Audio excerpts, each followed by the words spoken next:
Naruto Uzumaki, Konoha's #1 knucklehead and the world's most unpredictable ninja, was currently on his way to the hospital.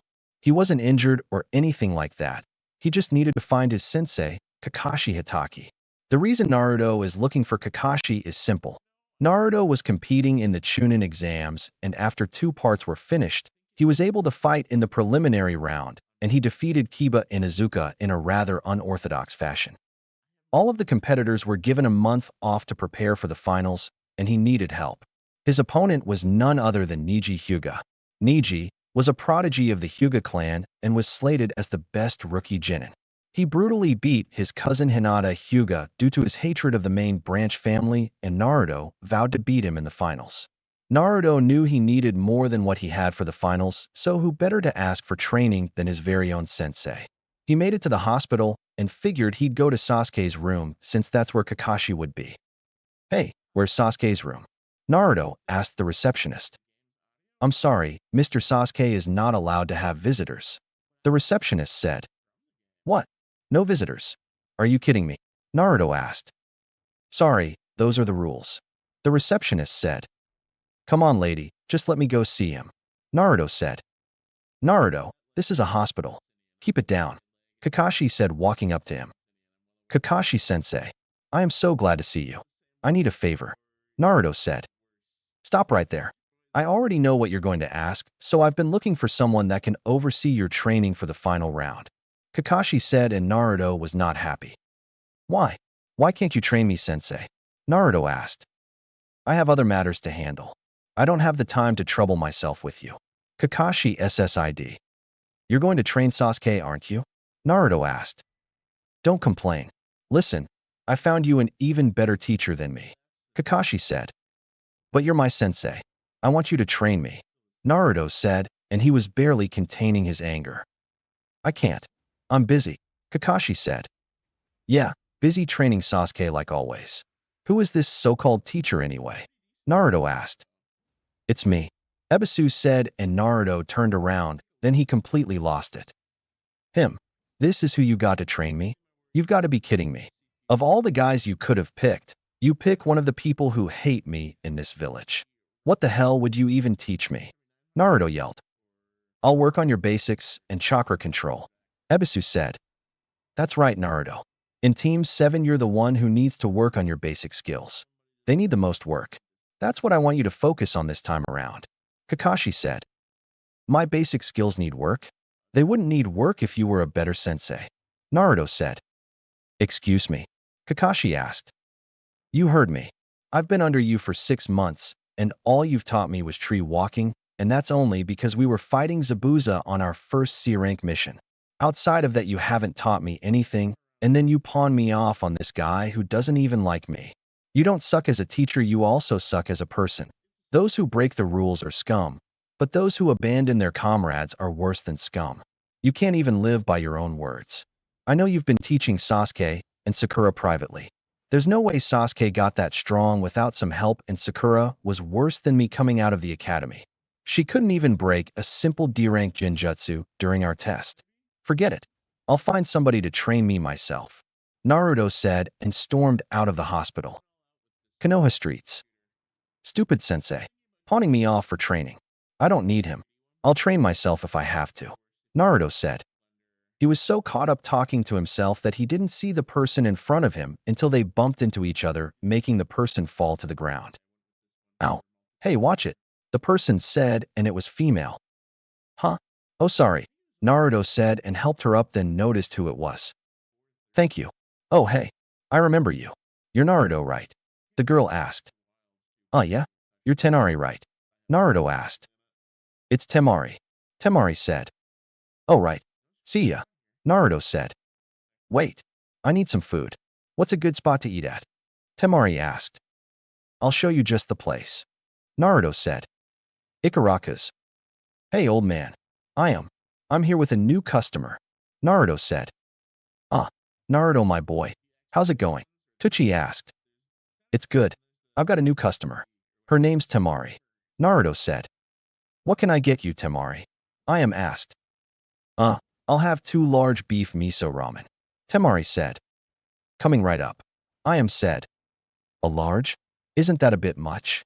Naruto asked. What are you saying? Are you calling me fat? Tamari asked. And no, it's just that the girls in this village only eat small portions of food to watch their figure. Aren't you worried about losing your figure and getting fat like most girls? Naruto asked. I'm a kunoichi. I can eat as much as I want since I'll just burn the extra calories and weight off as I train.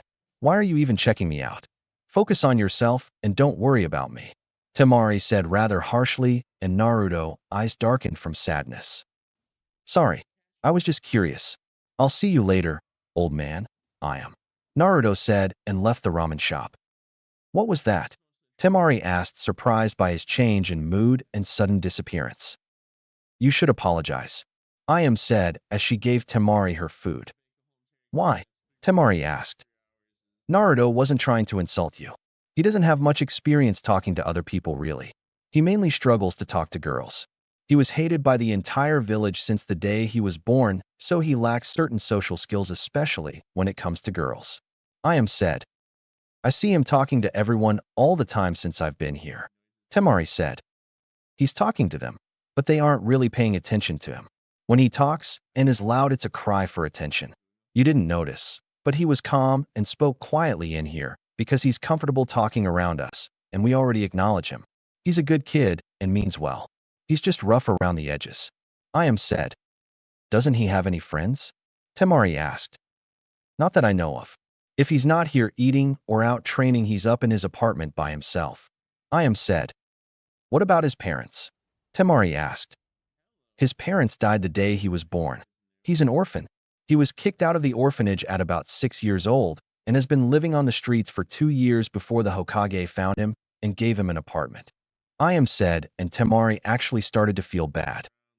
I guess I should go apologize. Tamari said. Give him some time. It's best to leave him alone when he gets like this. You won't find him. He's so good at stealth that if he doesn't want to be found, then not even the Hokage can find him.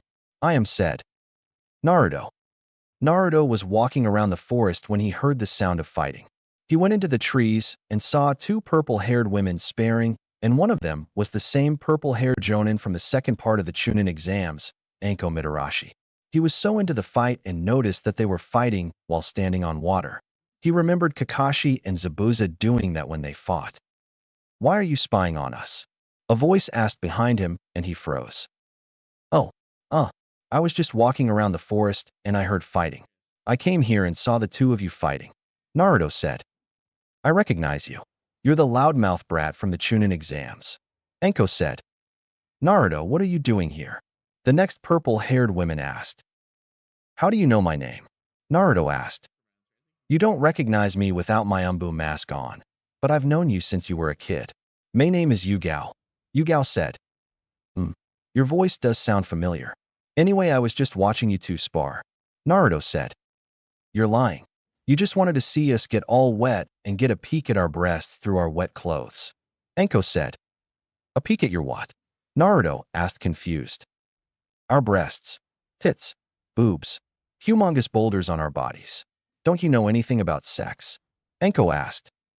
What the hell is that? Naruto asked. Come on. Let me explain some things to you, kid. Anko said as she sat next to him. Oh boy, Yugao said. Then they both proceeded to give the talk to Naruto, but Anko was a bit over-descriptive and hands-on for Yugao, but Naruto understood what they were saying. So that's what the women in the brothel houses are doing. I always thought they were doing some kind of intense training. Naruto said. Nope. Anko said. Huh. You learn something new every day. I wonder if all boobs are soft and squishy like yours. Naruto said. They should be. Yugao has some soft and squishy boobs as well. Anko said and gave Yugao a nice squeeze. Will you stop? I have a boyfriend. Yugao said. I'm sure he wouldn't mind a threesome. Anko said and Yugao blushed. Wow. Wait a minute. Anko, I knew I heard that name before the Chunin exams. You're the lady Irika-sensei talks about a lot. Naruto said. Why does he talk about me? Anko asked and had a small blush on his face. I don't know. He kept mumbling to himself about today being the day he would ask Anko. I never knew what he was talking about, but I think I figured it out. He must have a crush on you. Yeah, that's got to be it. He always has a blush on his face when he says your name, Naruto said, and both Yugao and Anko were shocked. No way. I've got to tell Kurenai and Hana this. Yugao thought. He likes me. Well, then again, I am a pretty nice piece of ass. Anko thought. Anyway, how were you walking on water just now? Naruto asked. It's chakra control exercise. You should know that by now. Yugao said. If I knew what it was, I wouldn't have asked. Naruto said. Right. Well, Anko, I need to get back to my duty. I'll see you, Hana, and Kurenai later. Yugao said and vanished. Whoa, that was cool. Naruto said. I have to get going. I've got people to interrogate and a certain teacher to talk to. Nice talk, kid. Anko said. Wait, before you leave, can you tell me how to walk on water? Naruto asked. What's in it for me? Anko asked. I noticed you like dango and red bean soup. There is 3,000 Ryo in this pouch for you. Naruto said, holding up a pouch. How do you have this much money? Anko asked. I save more than I spend. Naruto said, and Anko took some of the money from his pouch. To do the water walking exercise, you have to emit a constant stream of chakra from the bottom of your feet and use the repellent force to walk across the water's surface. This is more difficult to master than the tree climbing, because the amount of chakra that needs to be emitted changes constantly. Anko said, and then gave him a demonstration. Thanks for the help. Naruto said, and Anko just vanished. I need to learn that as well. I need to go to the hot springs first. My body is sore from fighting. Naruto said and left. Hot springs. All right, I'm feeling better, so now I'll do the water walking exercise. Naruto said. He figured he would work on it at the hot springs because it would give him more inspiration to complete it since he didn't want to get burned. After about 50 tries and falling into the water 50 times, he was finally able to do it. But for some reason, he noticed his chakra was even harder to control properly for some reason. He was about to try again when he heard giggling. He looked up and saw a man peeping on the women's side of the hot springs. He walked up to him and tapped him on the shoulder. Go away. I'm creating a masterpiece. The man said. It's illegal to peek on the women in the hot springs. Naruto said. Go away, kid. I'm busy. The man said. Fine. Don't say I didn't warn you. There's a pervert peeking through the fence on the women's bathhouse. Naruto yelled, and they heard screaming. Kid, what did you just do? The man asked. Serves you right. Naruto said and walked away listening to the man getting beat up by a mob of angry women. That wasn't nice, kid. The man said as he appeared in front of him. What the hell? I really need to learn that jutsu. Naruto mumbled. Why'd you do that? The man asked. Because you're a pervert and you deserved it. Who are you anyway? Naruto asked. I'm glad you asked. The man said and summoned a toad, then started to dance. I don't have time for this. Never mind. I need to get back to training for the Chunin exam finals. Naruto said. The Chunin exams? I remember when I took the Chunin exams. Who's your opponent?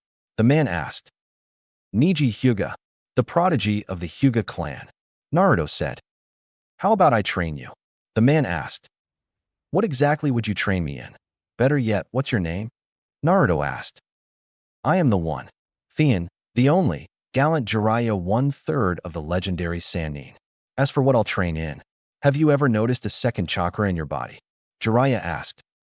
If you're talking about the Nine Tails chakra, then yes. What else are you going to teach me? Naruto asked. I'll let you sign the Toad contract as well. Jiraiya said. What else? Naruto asked. Geez, kid, what do you want to learn? Jiraiya asked. I only planned on training him on using the Nine Tails chakra and giving him the Toad contract. Jiraiya thought. How about some ninjutsu, taijutsu, and if you can help with my fuinjutsu? Naruto said. You know fuinjutsu? Jiraiya asked. Yeah, I'm only level 5, so it's going a bit slow for me. Naruto said. Level 5 at your age? That's great actually. We'll do all of that if you agree to what I want to teach you. Jiraiya said. Okay, but can we hold off on the contract signing until about a day or two before my training is over with? I have a month. Naruto said. Why wouldn't you want to sign it right away? Why wait to sign the contract? Jiraiya asked. Because what if I'm not worthy enough to sign the contract? I mean, I get that it's a huge honor, but from what I've read up on summoning, The boss summons has the right to reject me if I'm not worthy enough. Can't I just build my strength up first before I sign the contract? Naruto asked. He's different from what Sensei told me about him. Jiraiya thought. Sure. Meet me here at 4 a.m. We'll train from 4 a.m. until 6 p.m. this entire month. What do you know so far? Jiraiya asked. Shadow clones, substitution jutsu, transformation jutsu, sexy jutsu, and that's it. Naruto said. That's it. That's all you've learned in what, 6 months? Jiraiya asked. I knew all of that besides tree climbing and water walking before I graduated. I learned tree walking during a C-rank turned A-ranked mission, and I just found out about water walking a few hours ago. Naruto said. I see. Who is your sensei? Jiraiya asked. Kakashi Hitaki. Naruto said. You should be way above where you're at now. I've noticed you completed the water walking, but you seem to have a problem with your chakra. Jiraiya said. I know. It's been harder to control ever since that stupid snake man hit me in the stomach during the second part of the Chunin exams. Naruto said. Snake man? Lift up your shirt and channel chakra for me.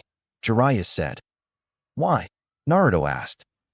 Just do it, or I won't train you. Jiraiya said. All right. Sheesh.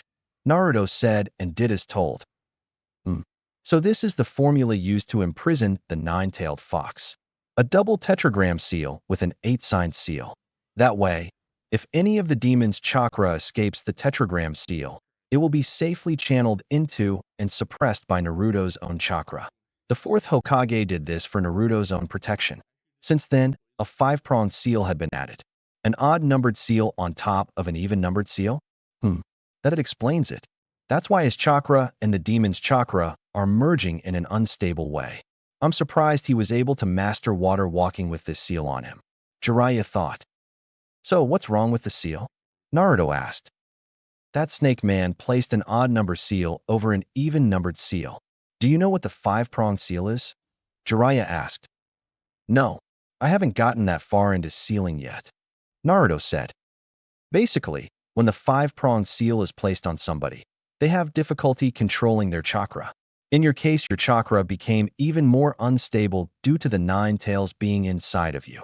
It caused both of your chakras to merge in an unstable manner. Jiraiya said. Can you remove it? Naruto asked. Of course I can. I am a seal master. Jiraiya said, and then slammed his hand onto Naruto's seal. 5-pronged seal release. Jiraiya removed the seal from Naruto, and he let out a silent, yet by the look on his face, a painful scream. Naruto wanted to yell at Jiraiya, but he felt his chakra was a lot easier to use. A little warning would have been nice, but thank you. Naruto said. You're welcome.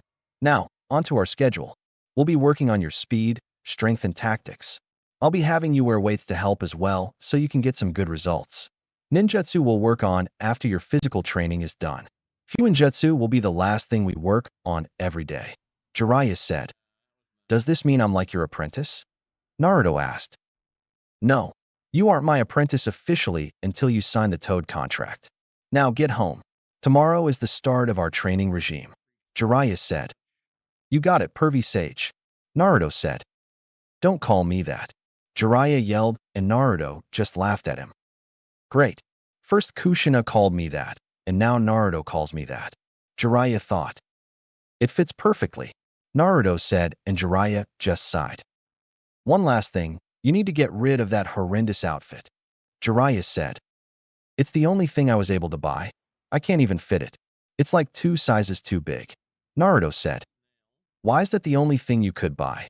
Jiraiya asked. Because the entire village minus a few hate me. I only get these that make me stand out, and they're not really comfortable. Naruto said. Why didn't you tell the Hokage? Jiraiya asked. Because I don't trust him. He's a liar. Naruto said. Why don't you trust him? Hasn't he been taking care of you? Jiraiya asked. If you call living on the streets for 2 years before he finally did something taking care of me, then no. That little orphan check I'm supposed to get barely covers my food and rent for that dump of an apartment he gave me. I'm grateful for it. But when Sasuke became an orphan and had to move out of the Uchiha compound, he was given a luxurious apartment. Naruto said. I see. Why'd you call him a liar? Jiraiya asked. Because he is. I asked him if he knew my parents, and he lied to my face telling me no. When I asked him again, he told me it's pointless to worry about that. I know he's lying because whenever he lies, he takes a long inhale of his pipe and turns away from the person before speaking. Another thing, I asked him for help in the academy since none of the teachers would help me with the clone jutsu, and he said he couldn't help me because that would be showing favoritism, but he gave the okay for Sasuke to have private tutors when he asked. Naruto said, "Don't you think you can give him some slack? I mean, he is the Hokage." Jiraiya said, "The same Hokage that passed law saying if anyone was to harm me for being a Jinchuriki that they would be put to death? Yeah, I've been beaten so many times by ninja and civilians that it's impossible to count. I had to find out from a rogue teacher that I had the 9 tails in me after he lied to me every time I was in the hospital clinging to my own life, asking him why people hated me." Naruto said, and as he was ranting his eyes changed. What the hell kind of dojutsu is that? Minato and Kushina never had one. Jiraiya thought. I'll talk to Hiruzen-sensei about all of this. He was supposed to be taking care of you for me. Jiraiya said. For you? Who are you exactly? Naruto asked. I can't tell you that, but I did know your parents. Jiraiya said. Who are they? Naruto asked. Let's make a deal. After the Chunin exams are over with, and if you become a Chunin, I'll tell you who I am and who one of your parents were. Deal? Jiraiya asked. Deal? Naruto said. Now, what's up with your eyes? Jiraiya asked. What do you mean? Naruto asked. What do you see right now? Jiraiya asked. I see your chakra flowing and I feel like I can do something else, but I'm not sure what it is. Naruto said. Stop channeling chakra to your eyes. Tomorrow we'll see what else the eye of yours can do. Now, I need to go talk to the Hokage about some stuff. I'll see you tomorrow morning, kid. Jiraiya said and vanished. Damn it. I should have had him show me how to do that first. Naruto said and walked away. Hospital. Hey, Shikamaru. What are you doing here? Naruto asked. I was visiting Choji. What about you? Shikamaru asked. I'm here to see Bushy Brows. Naruto said. I think I'll join you. Shikamaru said. They walked to Lee's room only to see Gaara trying to kill Lee.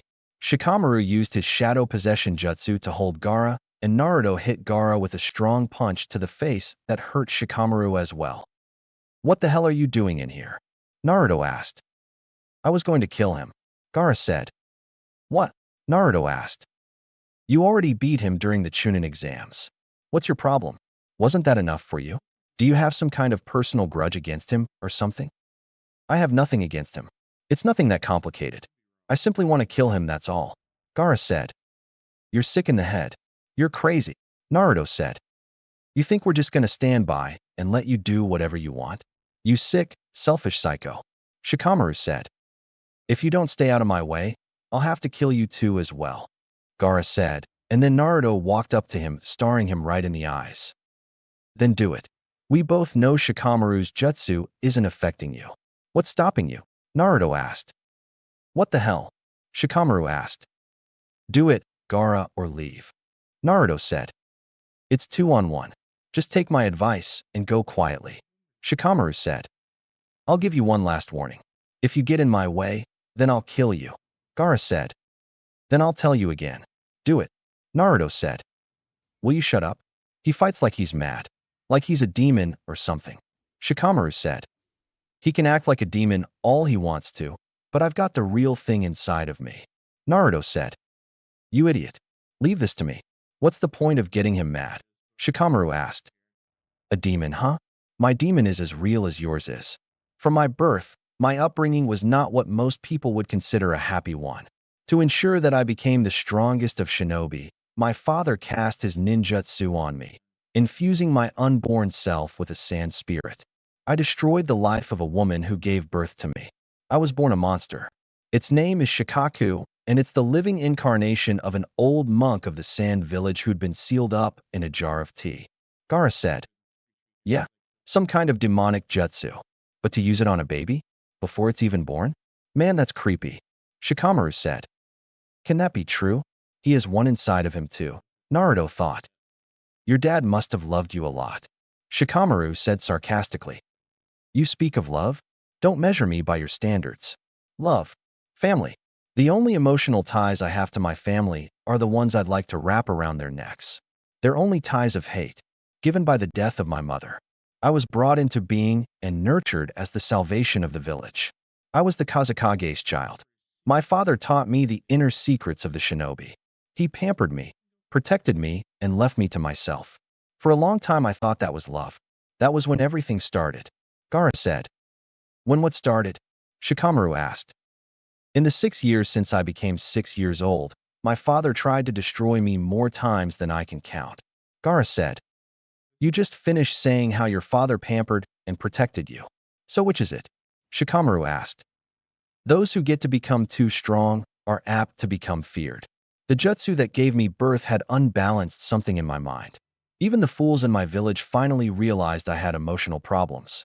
My father, the Kazakage, had created me as his ultimate weapon, but I eventually became a threat to the very village I was meant to save. By the time I was 6, I became a figure of terror to them. I was a relic of the past that they wished would disappear. So you see, I had failed at the one purpose for which I was given life. What then was left for me in this existence? Why go on living? For a long time, I couldn't find an answer to that. But in order to live, you need a purpose. To exist for no reason is the same as being dead. Gaara said. I know exactly what he means. He's the same as me. Naruto thought. Then in time the answer came to me. To put it simply, my reason for living is in the killing of others. For years I lived in fear of those who were sent to murder me. But now I am at peace. I killed many would-be assassins, and it was while I was doing it that the truth was made clear to me. I live solely for myself. I live only for myself. As it was the death of my mother that first gave me life, now it is the death of others that sustains me, that makes me almost happy to be alive, and there's no end to it. As long as there are still people to kill in this great, wide, crowded world, I will never disappear, Gaara said, and then his sand came to life around him. All right, that's enough. Save it for the finals. That's when the final competition begins. You're just wasting it today. Is that what you want? Mike Guy asked, and Gaara grabbed his head, forcing his sand to come back into his gourd. Then he just walked out. All the same, I will kill you. Just you wait. I'll kill you all, Gaara said. I see. I'll see you guys later, Naruto said. Where are you going? Shikamaru asked. I need to get some sleep. My teacher is meeting me at 4 a.m. to start training for the finals, Naruto said.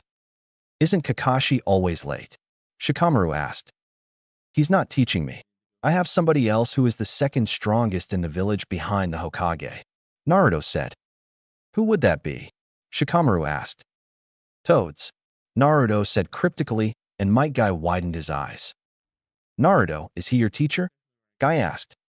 Yeah, Naruto said. Then I look forward to seeing your hot flames of youth in the finals, Guy said and did his nice guy pose. Konoha streets. I guess I have my work cut out for me in the finals, Naruto said. He was walking through the streets of Konoha again, and this time he felt at peace after he got everything off his chest when he talked to Jiraiya. For the first time in his life, he actually felt at peace. He decided to stop by the shinobi library to look for a taijutsu style and found 2 styles that should help him. He left the library, and as he was walking, he once again bumped into Tamari. Huh? Oh, it's you again, Naruto said as he helped her off the ground. Yeah, it's me. Don't you ever watch where you're walking? Tamari asked. I do, but it's a peaceful night, and I've got some stuff off my chest with my teacher for the finals, so I just felt at peace, Naruto said. I see. So what's with the scrolls? Tamari asked. For my training, Naruto said. What kind of training? Tamari asked. Brutal training. Can I help you with something? I have to meet my sensei at 4 a.m., and it's already 9 p.m., Naruto said. Listen, I'm sorry about what happened earlier at the ramen shop. I didn't mean to come off so harshly to you. I just thought you were being rude on purpose. The girl that works there, I am told me you don't have much social skills, let alone skills talking to girls. Let's start over.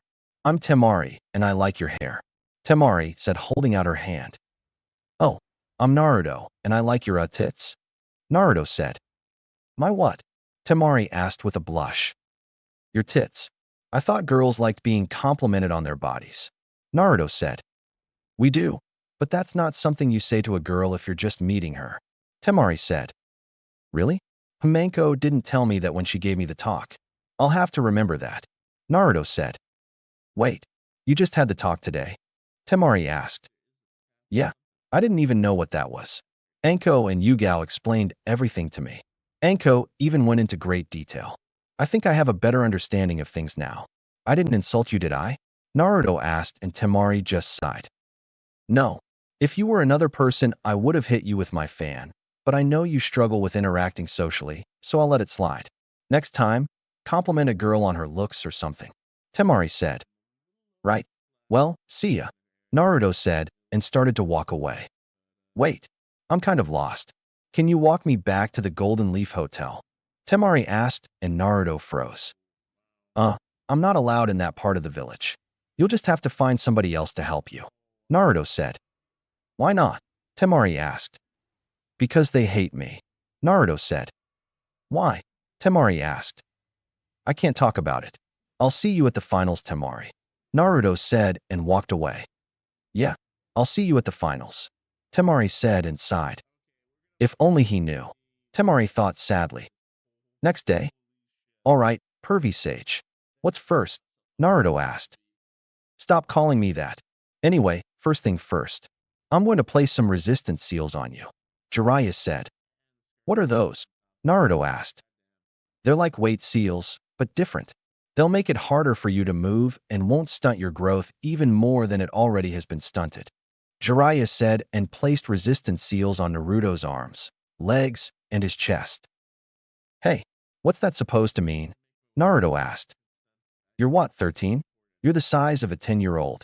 We'll be working on changing your diet and getting you better nutrients. You can't eat ramen every day all day. I know it's not your fault, but I'm going to get you right. Another thing, you are to not release the resistance seals while we are training. You're way behind in training, so I'm going to push you harder than you can imagine. Now, when the library opens, I want you to go and get you some taijutsu scrolls you want to learn. Jiraiya said. Already done. I grabbed 2 yesterday, but I want to mix them together to create a single style. Naruto said and gave Jiraiya the scrolls. That's good. Now, to make these even deadlier, I'm going to work on your speed quite a bit. As for ninjutsu, I want you to channel chakra into this paper. Jiraiya said and pulled out a piece of paper. Why? Naruto asked. It's chakra paper. It'll tell us what element you have to learn elemental ninjutsu. If your element is fire, the paper will burn. Water, the paper will become damp.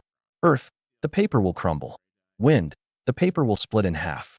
Lighting will cause the paper to wrinkle. Jiraiya said. Cool. Naruto said, as he channeled chakra into the paper. The results were shocking, and Jiraiya had his jaw on the ground. The paper split into 4 pieces.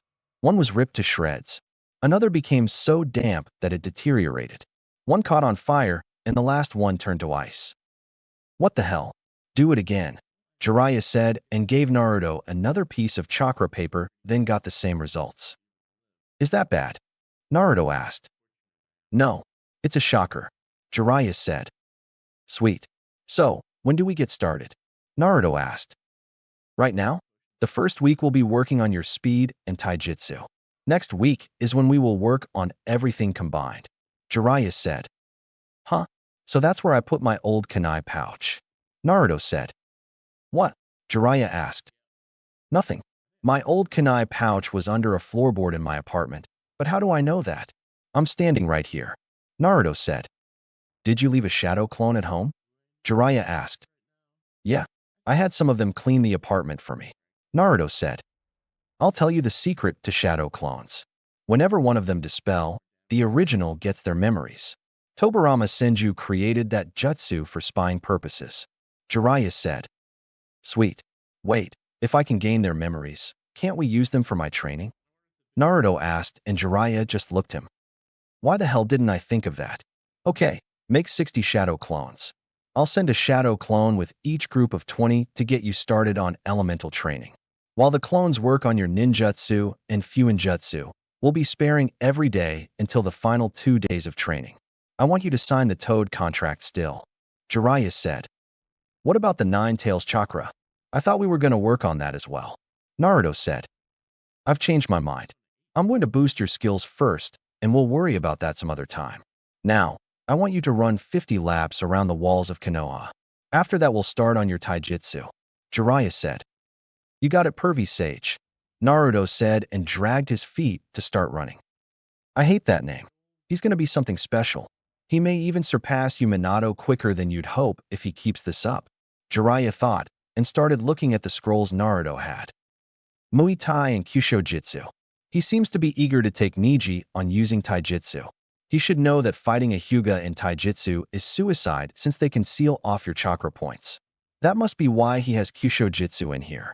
He must want to make Niji feel what others feel when they fight a Hyuga. Niji may block off Naruto's chakra points, but he'll still be able to fight. However, if Naruto strikes certain pressure points on Niji, then he won't be able to use that body part until the effects wear off. Smart plan, Jiraiya said, and then a smaller scroll fell out. 7 heavenly breaths. Jiraiya thought, and then read it, making his eyes go wide. I don't even think Naruto knows he grabbed this scroll. The way this is explained, it's almost exactly like the 8 inner gates that Might Guy uses.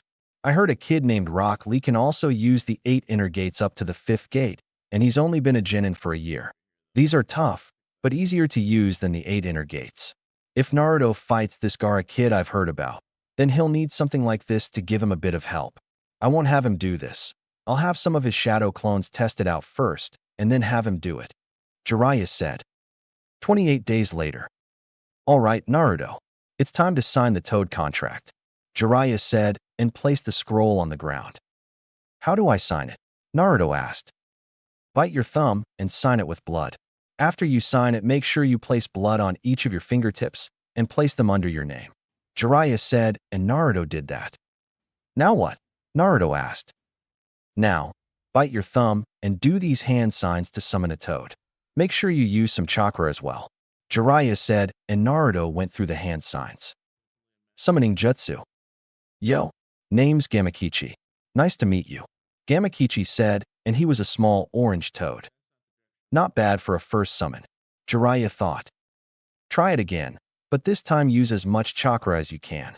We've been working on your chakra control a lot during training, so you should be able to summon the boss toad or a warrior toad.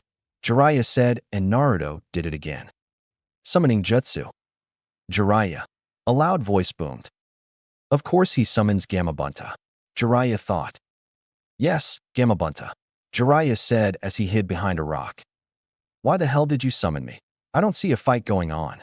Gamabunta said. I didn't summon you. He did. Jiraiya said, pointing to Naruto, who was on his head. Nice to meet you, Chief Toad. The name's Naruto Uzumaki. Naruto said. You actually want me to believe this runt summoned me? Gamabunta said. It's true, Pops. I saw the whole thing. Gamakichi said. Gamakichi? What are you doing here? Gamabunta asked. The new guy summoned me before you. I say we let him keep the contract. Gamakichi said. He was able to summon me on his second try. Not even Jiraiya or the 4th Hokage was able to do that. Gamabunta thought. Fine. You may keep the contract, but do not summon me unless you are in a battle and require my help or if you have barrels of sake. Gamabunta said. Sake? Wait, I think I have some of that stuff. Naruto said and pulled out 6 storage scrolls revealing 50 barrels of sake. I like this kid already. Gamakichi, we're leaving. Gamabunta said. See ya, Naruto. Gamakichi said, and they left with the sake. Now what, pervy sage? Naruto asked, and Jiraiya just stood there pouting. Let's go over everything you've learned this past month. Jiraiya said. Well, we went through about 50% of both taijutsu scrolls, but you said my new speed makes up for the incomplete fighting styles. My ninjutsu is good, but I don't know any ice ninjutsu yet. Fuinjutsu, I'm halfway through level 6 now. Jinjutsu we found out is useless against me when I have my dojutsu activated, but without it I can break up to high C-rank Jinjutsu. Oh, and you taught me some of those 7 heavenly breath techniques. List of the ninjutsu you've learned. Jiraiya said. Shunshin, Fire Style. Fireball Jutsu, Fire Style. Demon Lantern, Fire Style. Dragon Flame Caterwall, Fire Style. Firefox, Water Style. Ripping Torrent, Water Style. Water Beast, Water Style. Tri-Water Dragon Jutsu, Water Style. Water Dragon Jutsu, Shuriken Shadow Clone. Kunai Shadow Clone. Wind style. Gale palm. Wind style. Great breakthrough. Wind style. Spiraling wind ball. Where would you rank my overall skill? Naruto asked. I'd put you at about mid to high Chunin now overall. Jiraiya said. Where would you put me before we started to train? Naruto asked. Low Genin. I'd say that because of your skill in using the shadow clones. You've come a far way in a month. Now, the next 2 days are for you to do whatever you want. Good job, Jiraiya said. Thanks Pervy Sage. Naruto said. Don't call me that. Jiraiya yelled and Naruto just laughed at him. Hey, Pervy Sage. How fast am I now? I mean, these resistance seals must have helped a lot, right? Naruto asked. Well, I'd say that your speed is faster than that Rock Lee kid after he takes off his weights, and without the seals activated on you. You were already low Chunin in speed before any progress happened. I'm surprised Kakashi hasn't noticed that. Jiraiya said. That's because he was focused on his most prized student.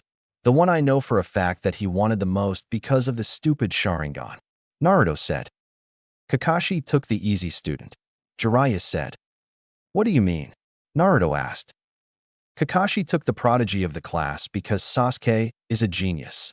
It's easier to teach Sasuke because you can already tell he has a training background. You, on the other hand, had no one to train you and knew next to nothing. It would have been difficult for Kakashi to teach you because you don't understand things like Sasuke. To put it simply, Sasuke was the diamond while you were the lump of coal. Which do you think people would prefer? A diamond or a lump of coal? Jiraiya asked. The diamond. Naruto said. Exactly. I'd rather take that lump of coal. I did have a diamond before that needed polishing, but I'd still take a lump of coal. Jiraiya said. Why? It's not worth anything. Naruto said. Not at first it isn't. But if you put that lump of coal under enough pressure and polish it enough, you might just end up with a diamond. Inside every lump of coal there's a diamond waiting to get out. Jiraiya said. So, were you the diamond in your team? Naruto asked. No. I was the lump of coal. I was like you until I met the toads and started to train under them. As you know, Orochimaru was on my team. He was the diamond on my team along with my other teammate. Like you, I also learned through trial and error. Look at me now. I'm one of the legendary Sannin. Jiraiya said. Are you the strongest? Naruto asked. I'd like to say so. As you know, I am a spy master and I do go on missions. I have to make sure my skills are always sharp and on point. I know one of my teammates hasn't trained in decades and Orochimaru has his own evil thing going, so he probably still trains a bit. Jiraiya said. So it's a toss-up between you and Orochimaru for the title of strongest Sannin. Naruto said. I didn't say that. Jiraiya said. Yeah, but you also didn't say either of you were stronger. I mean, if the third member of your team hasn't trained in months, then it's obvious you or Orochimaru would be the strongest. Naruto said. Who do you think is the strongest between you and your teammates? Jiraiya asked. Well, me, of course. Naruto said. Why? Sasuke's the prodigy of your team, isn't he? Jiraiya asked. Yeah, but I noticed even the simplest training I did would put Sasuke on edge since I was closing the gap between us quickly. I mean, he had Kakashi helping him privately, but I was able to make him work for it if he wanted to beat me. I mean, look at everything you taught me. Taijutsu, ninjutsu, breaking jinjutsu, fuinjutsu, and you even worked on my speed while not neglecting my power.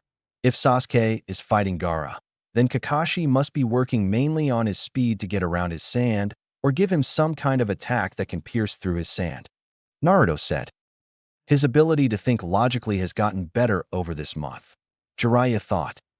Now, what about your other teammate? Jiraiya asked. What about her? Naruto asked. Why isn't she the strongest? Jiraiya asked. She's the strongest book-wise, but that's it. She barely trains. All she does is follow Sasuke around like a lost puppy. She worries more about her overall appearance than her skills, and when she does train, she does the bare minimum, then gets an attitude with me if I ask if she wants to train together. Naruto said. If you make Chunin, then what will you do? Jiraiya asked. Train to become Jonin. After that, train to become the Hokage. Change the village up a bit, because quite honestly it sucks. Naruto said. How does it suck? Jiraiya asked. First off, the academy is basically pointless if we don't do test scenarios. I mean, after 4 years all you need is the basic 3 jutsus to graduate. That's stupid. Then on top of that, the red light district needs to be fixed, but nobody is doing it. The orphanages are in horrible condition, and we only have one ninja school, which is stupid because not everyone lives close to the academy. Naruto said. Why didn't you tell the Hokage? Jiraiya asked. He already knows, but he lets the civilian council walk all over him, and he claims he's just an old man that can only do so much. Naruto said. You've got some good points. However, the civilian council does have power, you know. Jiraiya said. Last time I checked, this was a ninja village. The orphanage I can understand, but why are they meddling in ninja affairs like the academy and missions we get? We both know the civilian council is corrupt, but the old man is just too lazy and scared to do anything about it. Naruto said. How do you know all of this? Jiraiya asked. You'd be amazed at what I can do if I decided to actually get serious about sneaking around. All of the civilian council has made my life a living hell except for Sakura's mother. I have all this dirt on them, and I'm just waiting for the right opportunity to bring it out. I even made it known that there are weak points in the village security.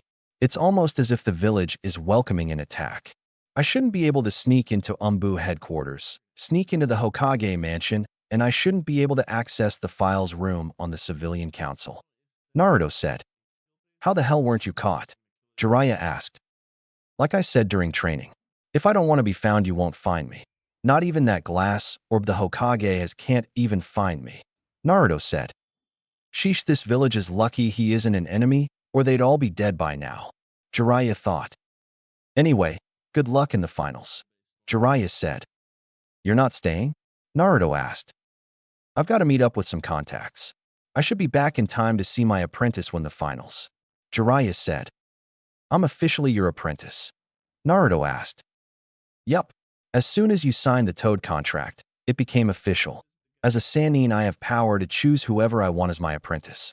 If you stay a Chunin, then I'll be able to pull you from a mission if I need you for something.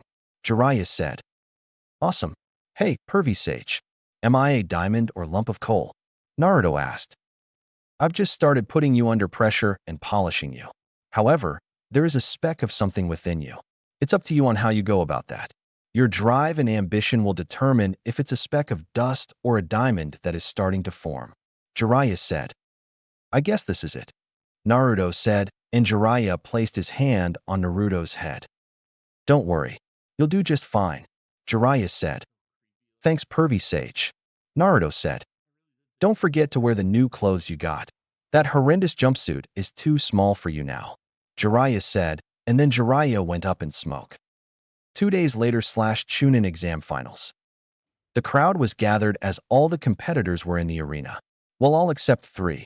Naruto, Sasuke, and Dosu weren't there yet. Sasuke was with Kakashi, so he was more than likely going to be late, but no one has heard from Naruto or Dosu. Look at this. We're missing quite a few people here. Shikamaru thought. Stance. What's going on? Where is everyone? This is about to get started. Ino said. Yeah, what's going on? Sasuke and even Naruto are nowhere to be seen. Sakura thought. Hey, look. Who's that? Ino asked, pointing to a competitor. I don't know. Sakura said. Fighting area. Name, please. The proctor asked. It's me, Naruto. Naruto said. Sorry, the clothes threw me off. The proctor said. They're pretty sweet, huh? Naruto asked. Yeah, they are. Finally got rid of the orange jumpsuit, huh? Shikamaru asked. Yeah, I had to. Naruto said. He now wore a white hoodie that had green trimmings down the side, black shinobi pants, and black shinobi sandals. Underneath his hoodie was a red shirt with armor mesh underneath it. His hair grew out a bit, and if you looked at him closely, he looked like a certain head on the Hokage monument. Whoa, he sure is cute. Stop that, Tamari. You have more important things to worry about. Tamari thought, but couldn't stop the small blush appearing on her face. You guys are the heroes of this final competition, the proctor said. Welcome all, and our deepest thanks for coming here to the village hidden in the leaves for this year's Chunin selection. We have come to the final completion between the 8 candidates who made it through the preliminaries. We ask that no one leaves until all the matches have been completed. Now everyone enjoy, Hiruzen said. Oh, there's one more thing before we get started. Look it over. There's been a slight change in the matchups. Now it's set so everyone take one last look at who you'll be facing. The proctor said and held up a piece of paper. I thought I was supposed to fight an extra match. Hey, so that Dosa guy dropped out. Shikamaru thought. All right, listen up. The terrain is different, but the rules are the same as before. That is that there are no rules. A match continues until one candidate acknowledges defeat or dies. That being said, if I determine that a match is over, I can step in and stop it at any time. No arguments are permitted. These are the opponents for the first match. Naruto Uzumaki and Niji Hyuga. Those two stay. The rest of you can go to the waiting area. The proctor said, and everyone left except Niji and Naruto. Stance. Hey, Sakura. I know that you're worried about Sasuke, but come on. Don't be such a lump. Aren't you going to at least cheer Naruto on? Ino asked. You're right. Sakura said, and put a smile on her face. That's more like it. Not that the poor ring has a hope in hell against Niji. Ino said. He's not that bad. Sakura said. Are you kidding? Not that bad. Is that the best you can do? Ino asked. Who would have believed that little squirt would survive this long?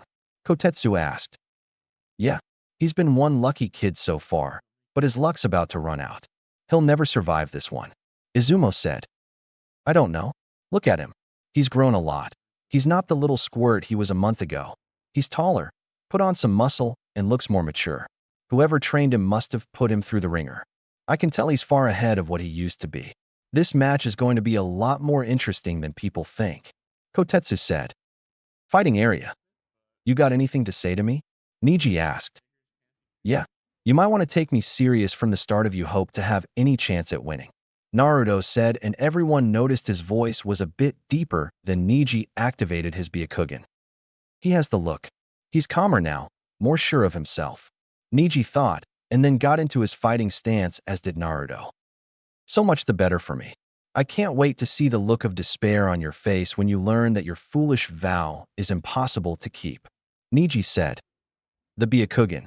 The prized dojutsu of the Hyuga clan. I'm honored. However, I wonder which dojutsu is better, yours or mine?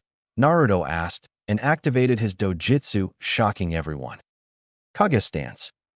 What? Hiruzen yelled. I've never seen a dojutsu like that before. Care to explain, Lord Third? The fake fourth Kazekage asked. I've never seen something like that before either, Hiruzen said and focused on Naruto. I must see more of that dojutsu. I'll have to delay the invasion. Orochimaru thought and discreetly did a hand signal to somebody in the stands who nodded. Fighting area. All right, let the first match begin, the proctor said. Niji and Naruto had a brief stare down before Naruto sprang into action. He pulled out some shurikens and threw them at Niji, who started to block them until Naruto used the shuriken shadow clone jutsu and Niji had to use his ultimate Hyuga defense to block them. I can't believe he forced me to use the rotation on his very first move, Niji thought. Now that we got that out of the way, how about we get started? Naruto asked. How did you know about my rotation? Niji asked. When I don't want to be seen, you won't see me even with those eyes of yours, Naruto said. It does not matter, you're still fated to lose to me, Niji said. Yup, and you're still fated to be the Hyuga main branch's bitch, Naruto said and rushed in at Niji. You really are an idiot if you intend to take me on in a taijutsu fight, Niji said. Naruto appeared in front of Niji and they began a taijutsu fight. Niji was using his gentle fist and Naruto was using a combination of his two fighting styles. The crowd was cheering loud because of the high-speed action, and the shinobi in the stands were surprised that Naruto was able to go toe-to-toe with a Hyuga prodigy in taijutsu. Every time Niji would strike Naruto, he would get hit twice by Naruto. The speed at which Naruto was fighting threw Niji off a bit, but he was no stranger when it came to speed. What Niji didn't know was that Naruto's dojutsu allowed him to see Niji's chakra network, so he was able to counter some of the blows to his chakra points by adding more chakra to them to keep them from closing. Stance. I can't believe it, Kurenai said. I know. To think this used to be the dead last. Whoever trained him during this month must have been quite the shinobi, Asuma said. Didn't Kakashi teach him? Kurenai asked. No. From what I heard, Naruto asked Kakashi for help. but he refused as he wanted to train Sasuke for his match with Gaara. Kakashi chose Ebisu to train Naruto, and he flipped out on Kakashi, then stormed out of the hospital. Nobody hasn't seen or heard from him for an entire month. However, rumor has it that he spent some time with the Kunoichi from Suna. Asuma said. Then it makes me wonder what he would be like if he was trained properly throughout the academy. Kurenai said. Same here. I feel bad for Kakashi. Naruto will without a doubt make Chunin, and if he does, Kakashi won't have anything to do with it. Asuma said. Is that Naruto? There's no way he should be able to fight with Neji like that. Tenten thought. Hey, Sakura. Ino said. Huh? What is it? Sakura asked. I thought Naruto was supposed to be the dead last. Who trained him? Ino asked. I don't know. I haven't seen him for the entire month. He hasn't even been to Ikaraku's. Sakura said. He's obviously been training and eating better. He's grown a couple inches and is probably as tall as Neji now. That and look at the muscle he put on. I wonder if I should snatch him up before somebody else does. Ino said, and Hinata gasped. Ino, do you even hear yourself? Sakura asked. I'm just kidding. Sasuke is the guy for me. Naruto belongs to Hinata. Ino said, making Hinata blush. Fighting area. I can't believe he's able to match me in taijutsu. However, his arms are done for. Neji thought as the separated, and both were covered in bruises. You may have gotten stronger, but you're still no match for me. The gentle fist blocks the chakra points wherever I strike. Looks like you can't use the chakra in your arms for your ninjutsu. Neji said. See, that's where you're wrong. I can easily reopen my chakra points. You, on the other hand, may want to examine your body a bit closer. Naruto said. A couple of bruises mean nothing. Neji said. Even with the infamous Byakugan, you still can't see clearly. Naruto said. What is that supposed to mean? Neji asked. The bruises on your body are in specific points on your body. They aren't just random spots I hit. While you were able to close off my chakra points, I was able to strike your pressure points. Your arms don't really work that great right now. You may have hit me half of the times you actually thought you did. Your attacks became slower and weaker as we fought. While I can reopen my chakra points, you have to get a medic or somebody that knows the body to help you out. Naruto said. What? That's impossible. How could I fall for something so simple? Neji thought as he tried to move his arms, but they wouldn't move. Surrender now, or stand there helplessly as this dead last embarrasses you even more. I haven't even begun to fight seriously. You came into this fight filled with arrogance, expecting an easy win. I came here with a plan and a counter to your taijutsu. I trained every day from before the sun rose to when the sun went down this past month. What will it be? Will you forfeit, or will I have to embarrass the Hyuga clan even more? Naruto asked and walked up to him, putting a kunai to Neji. I forfeit, Neji said reluctantly. Winner. Naruto Uzumaki, Gunma said, and the crowd was stunned. Neji, why do you hate Hinata? She's a nice girl and wouldn't hurt a fly. Naruto said. Because of the caged bird seal. Neji said, and it all made sense. Neji, all seals can be broken.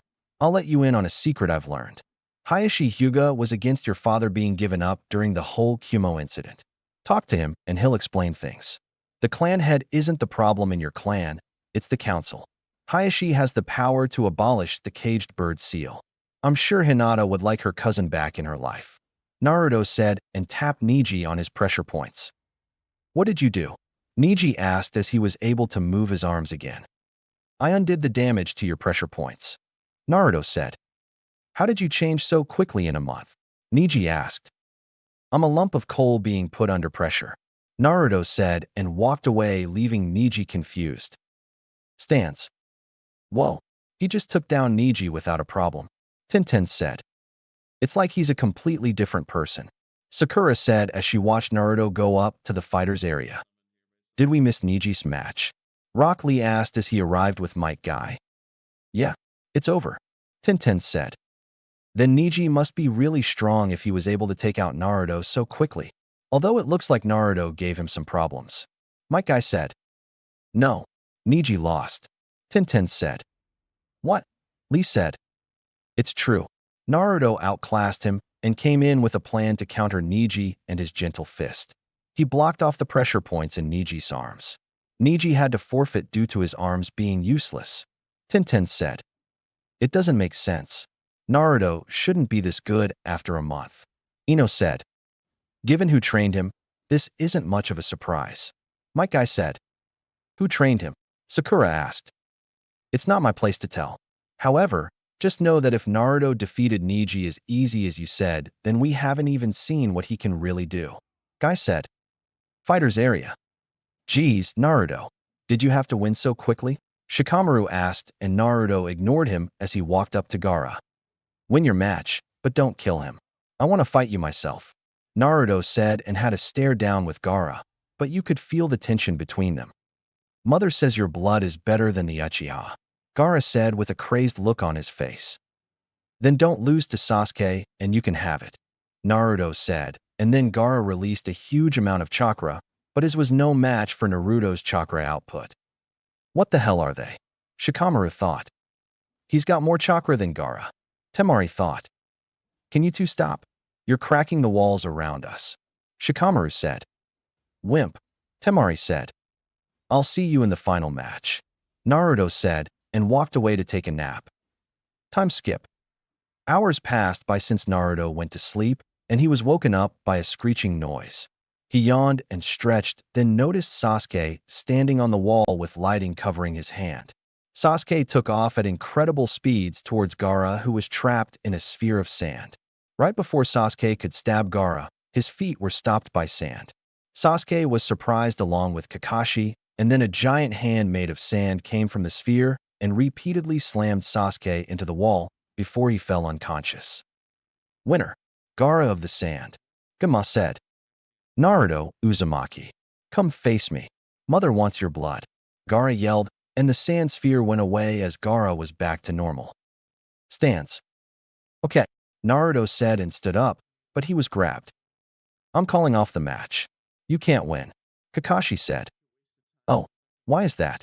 Naruto asked. Because if Sasuke wasn't able to beat him, I know you can't. Kakashi said. See, that's where you're wrong. I'm stronger than Sasuke, and I have quite a bit of tricks up my sleeve. Naruto said. Sorry, but this is for your own good. Gamma. Naruto, Uzumaki forfeits this match. Kakashi said. No the hell I don't. Naruto said, and went up in smoke, revealing a log in his place. Relax, Kakashi. Naruto's got this. Asuma said. Did you see what Gaara did to Sasuke? There is no way Naruto stands a chance. Kakashi said. Actually, he does. Mike said. How so? Kakashi asked. Simple. He was trained by somebody way out of our league. He defeated Niji like it was nothing. Mike said and turned his attention to the fight. Have some faith in your Chunin, Kakashi. Kurenai said. Fighting area. Gaara versus Naruto.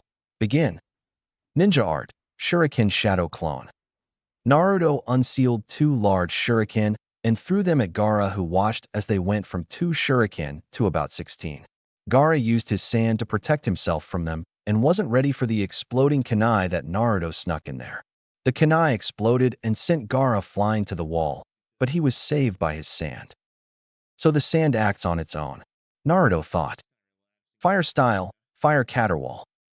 Naruto expelled several dragon-headed fireballs from his mouth to cover the front, left, and right side of Gaara. As the dragon heads move in an erratic manner, it makes the jutsu much more difficult to avoid. Gaara once again used his sand to protect him, and then once the dragon heads connected, they exploded. Is that all you can do? Gaara asked. Far from it.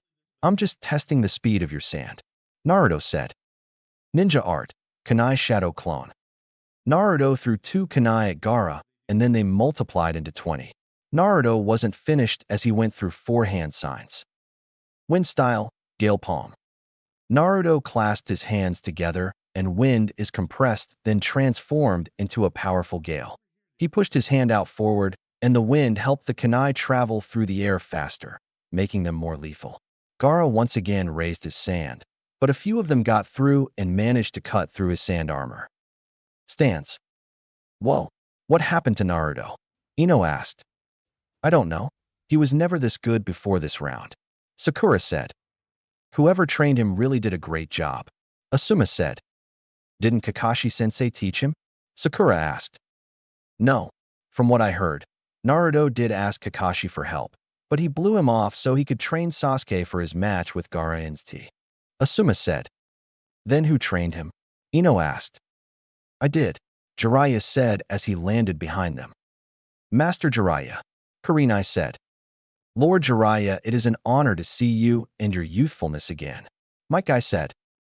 Sure, Jiraiya said, and Might Guy did his patented nice guy pose. Why did you train him? Kakashi asked. Because you wouldn't, Jiraiya said. Fighting area. So much for your ultimate defense. Must not be that great if I manage to get through it with a few lousy kunai.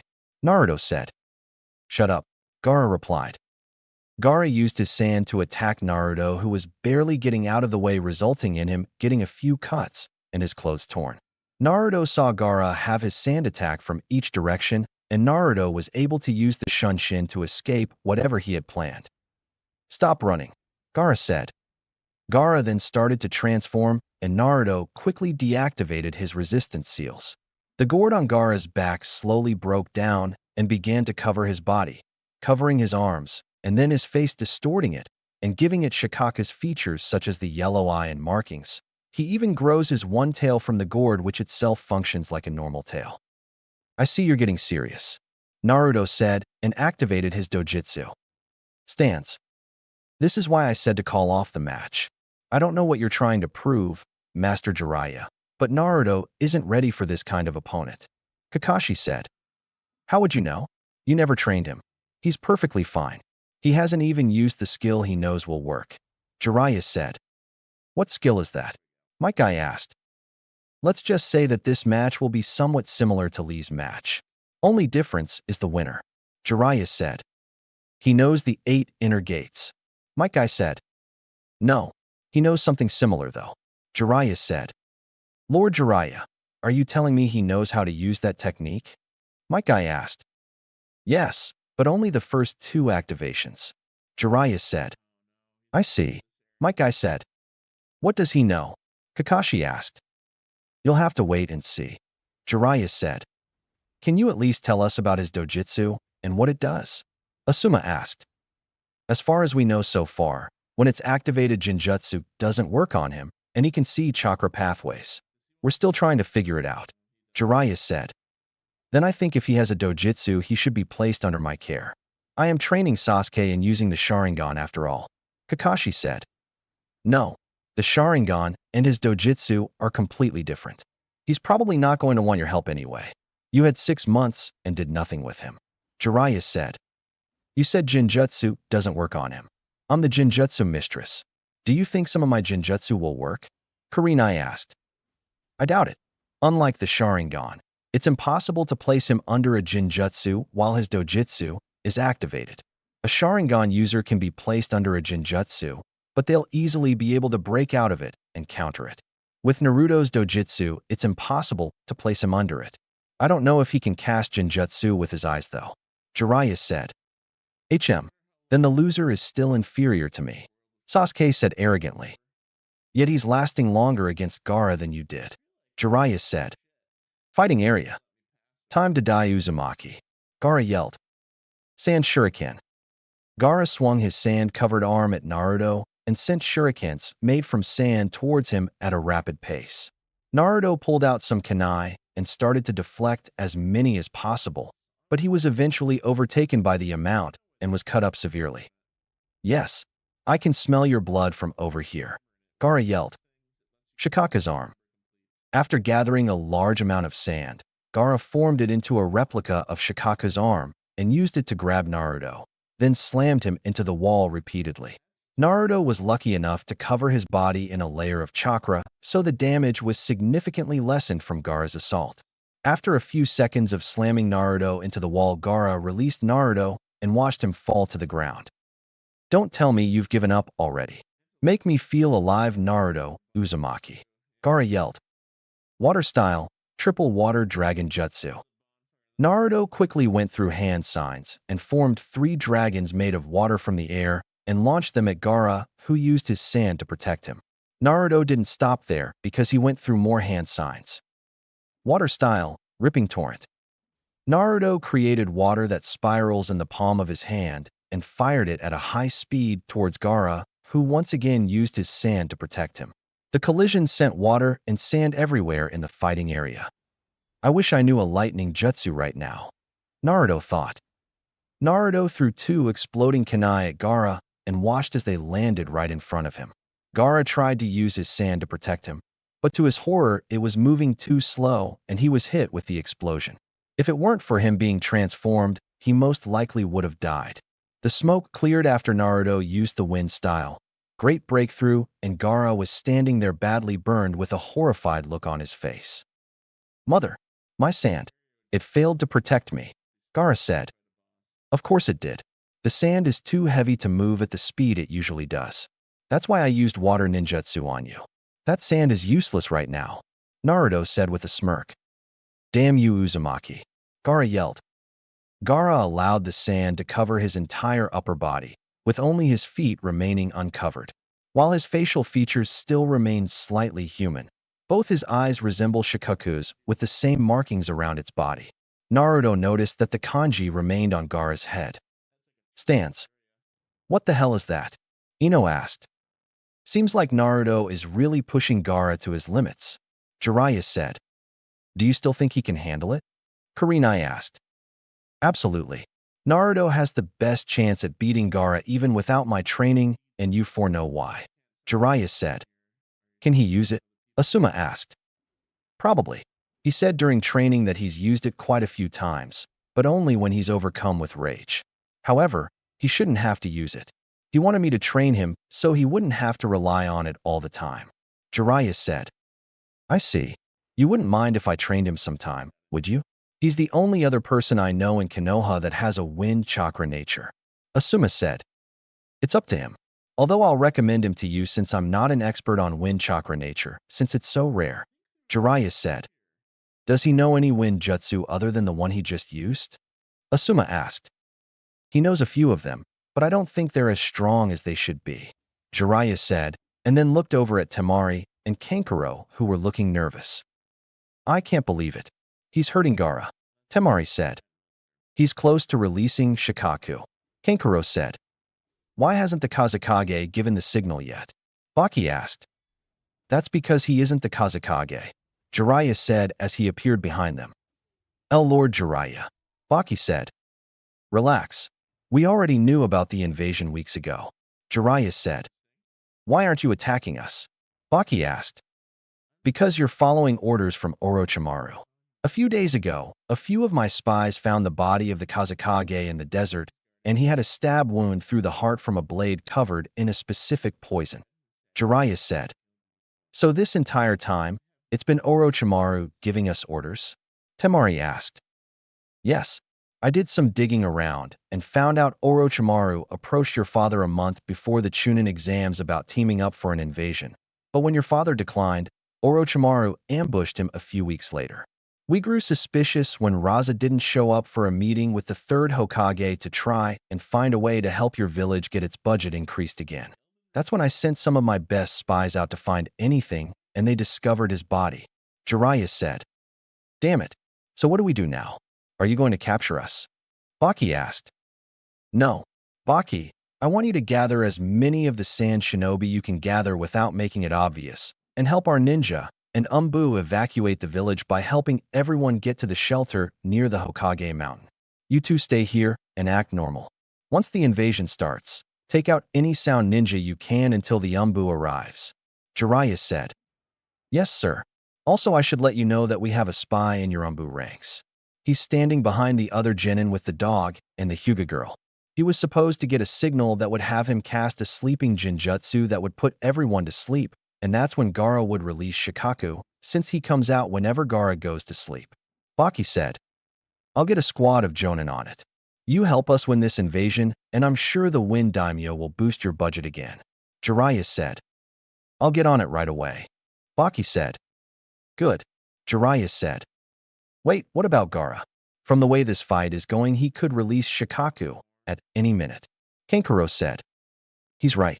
After this transformation is when Shikaku can fully manifest, Tamari said. Don't worry. Naruto will handle Gaara, I did prepare him for this after all, Jiraiya said and vanished. Are we really going to leave a Chunin to stop Shikaku? Kankuro asked. So far he's proven he can handle it. If things get bad, you two help him from a distance, Baki said and walked away. Fighting area. Stop running away from me, Uzumaki, Gaara yelled as he was trying to grab Naruto with his extended sand arms. Fine, Naruto said and then vanished from sight. Oh, where are? Gaara was cut off from a kunai exploding right in front of him. Gaara was suddenly punched from behind, and the man he was just flying around like a human pinball before he finally crashed to the ground. That's not enough to keep him down, Naruto thought. Very interesting, Uzumaki. Show me more. Make me feel alive, Gaara yelled. You asked for it, Naruto said, and then looked up at Jiraiya, who nodded. Stance. Master Jiraiya, why did he look up at you? Kurenai asked. Because he's ready to let loose, Jiraiya said. Is he finally about to use it? Mike-Guy asked. Yes, Jiraiya said. Lee, Tenten Niji, I want you all to pay close attention to what Naruto is about to do, Mike-Guy said. What is he about to do? Niji asked. Something similar to what Lee did against Gaara, Jiraiya said. A technique that is similar to the 8 inner gates, Mike-Guy said. What's it called? Tenten asked. Fighting area. I hope you don't regret this, Gaara, Naruto said. 7 heavenly breaths. First activation. The first activation caused Naruto's eyes to turn completely white, and his body gave off a yellow aura, though it seemed that it was starting to take after the color of Naruto's chakra. This first breath allows Naruto to push towards his body's natural limits, since the bolstered fortitude from the technique lessens pain and reduces fear of self-harm. Second activation. The second activation caused Naruto's body to expand slightly, his muscles becoming distinctly more prominent. In this stage, Naruto will also begin to recover faster, as the activation stimulates the body's natural healing above the normal rate. Add in the healing ability he gets from the 9 tails, he's basically indestructible. Third activation. The third activation caused Naruto's skin to turn red, much like when the Gate of Life is opened. In this stage, Naruto can begin to push beyond the body's natural limits in lesser amounts, as the further bolstered natural recovery can largely null the damage that would otherwise occur. Before Gaara could yell again, Naruto vanished and destroyed the ground where he was previously standing. All Gaara felt was pain on his chin and noticed he was up in the air, then he was knocked down to the ground. Lunar Barrage. Once Gaara stood up, Naruto punched Gaara in the gut and released a pulse of chakra from his fist to increase the power of the punch. Upon inflicting the punch, Naruto took advantage of the Gaara's dazed state by following up with a fury of rapid, untraceable punches. The punches that make up the barrage are not random, but are carefully thought out. Each one has the purpose of conditioning Gaara into reacting a certain way and forced him to leave himself open for another type of punch. This is why Gaara found it difficult to escape. Naruto ended the combo with a very powerful punch to Gaara's stomach, inflicting a lot of damage and sending rocketing back at very high speed, crashing into the wall. Stance. Holy shit, Tenten whispered. That was the most youthful thing I have ever seen in my life, Lee said. Why couldn't I copy his movements? Sasuke thought. Kakashi, I want that technique, Sasuke said. I can't teach you something I know nothing about, Sasuke, Kakashi said. Then I demand that this old fool teaches it to me along with everything he knows, Sasuke said. Kid, I'd watch what you're saying if I were you, Asuma said. He's one of the legendary Sannin and is possibly the strongest shinobi in the village, Kurenai said. Doesn't matter. I will be waiting for him to show up at Training Ground 7, Sasuke said arrogantly. Kid, I'm not teaching you. You may have all the skills, but you're not worth my time. I will never take on a student who is arrogant and thinks everything should be handed to him just because his family died, Jiraiya said. Watch your mouth, Sasuke yelled and went to attack Jiraiya, but before he took one step, he was laying on the ground underneath a medium-sized toad. That's your only warning, Jiraiya said. Master Jiraiya, why did you pick to train Naruto? I mean, he had no skills or anything other than the shadow clone jutsu, Sakura said. Because he's a lump of coal, Jiraiya said. What does that mean? Sakura asked. Which would you rather have, a lump of coal or a diamond? Jiraiya asked. The diamond, of course. Sakura said. Yeah, anybody with a brain would take the diamond over some lame piece of coal. Ino said. True, but what if that lump of coal turns out to be an even better diamond than the one you picked out? Jiraiya asked. I don't get it. Ino said. Don't worry, not many people do. Like I told Naruto, I would take that lump of coal and turn it into a diamond. Lee, for instance, is also a lump of coal. Like Naruto, he is also being put under pressure and polished. Jiraiya said. Fighting area. That should keep you quiet for a while. Naruto said as he deactivated the 7 heavenly breaths, and once the smoke cleared, Gaara was back to normal, barely conscious. Winner. Naruto Uzumaki. Gama announced. And mother, you didn't protect me. You promised you'd always protect me. Gaara yelled. After Gaara was finished yelling, he released a huge amount of chakra, so Naruto gave him a chakra-enhanced kick, sending him flying out of the stadium. Tamari and Kankuro nodded at each other before quickly leaving, giving chase to Gaara to try and stop him from releasing Shikaku. Before anybody could enjoy the moment completely, an explosion was heard from up near the Kage booth, and then sound ninjas started to attack. A purple barrier was formed around the roof, and nobody could get inside of it. We're under attack, Ino said. All of you go and help the civilians get to safety. Do not attack any sand ninja. They are on our side. Move out, Jiraiya said. I'm going after Gaara, Sasuke said, and then ran off. Damn it, Kakashi, what the hell have you been teaching him? He's more arrogant than before, Jiraiya said, and took out some sound ninja that tried to attack him. He'll be fine. Plus, Naruto is probably going to go after Gaara as well, Kakashi said. You don't get it, do you? Gaara is about to unleash the full might of Shikaku, and you simply don't care that your student ran off, Jiraiya said. He'll be fine, Lord Jiraiya, Kakashi said. Change of plans, kids. Sakura, Shino, Shikamaru go after Sasuke and bring him back. The rest of you help the civilians get to safety, Jiraiya said. I'll send Pakin with you to track Sasuke's scent, Kakashi said. Gaara, you need to calm down and fight it. You can't release Shikaku, Tamari said, and Gaara just groaned in response. It's no use. He's not responding. This is bad, Tamari. We can't let him release Shikaku. The Leaf Village will think we're attacking, Kankuro said. I know. Gaara, you have to listen to me.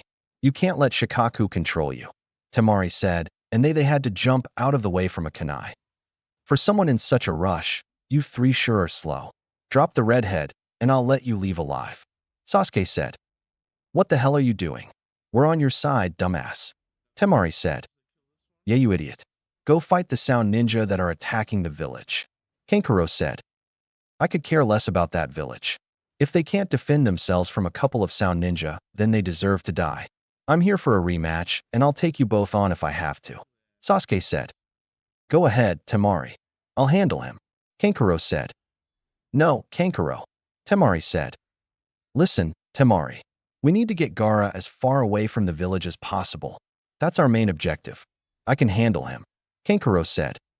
Be careful, Tamari said, and leapt away with Gaara. Don't think so, Sasuke said, and went to jump after her, but Kankuro appeared in front of him. You have to get through me, Kankuro said, and kicked him away. Chunin Exam Stadium. What's up with that barrier?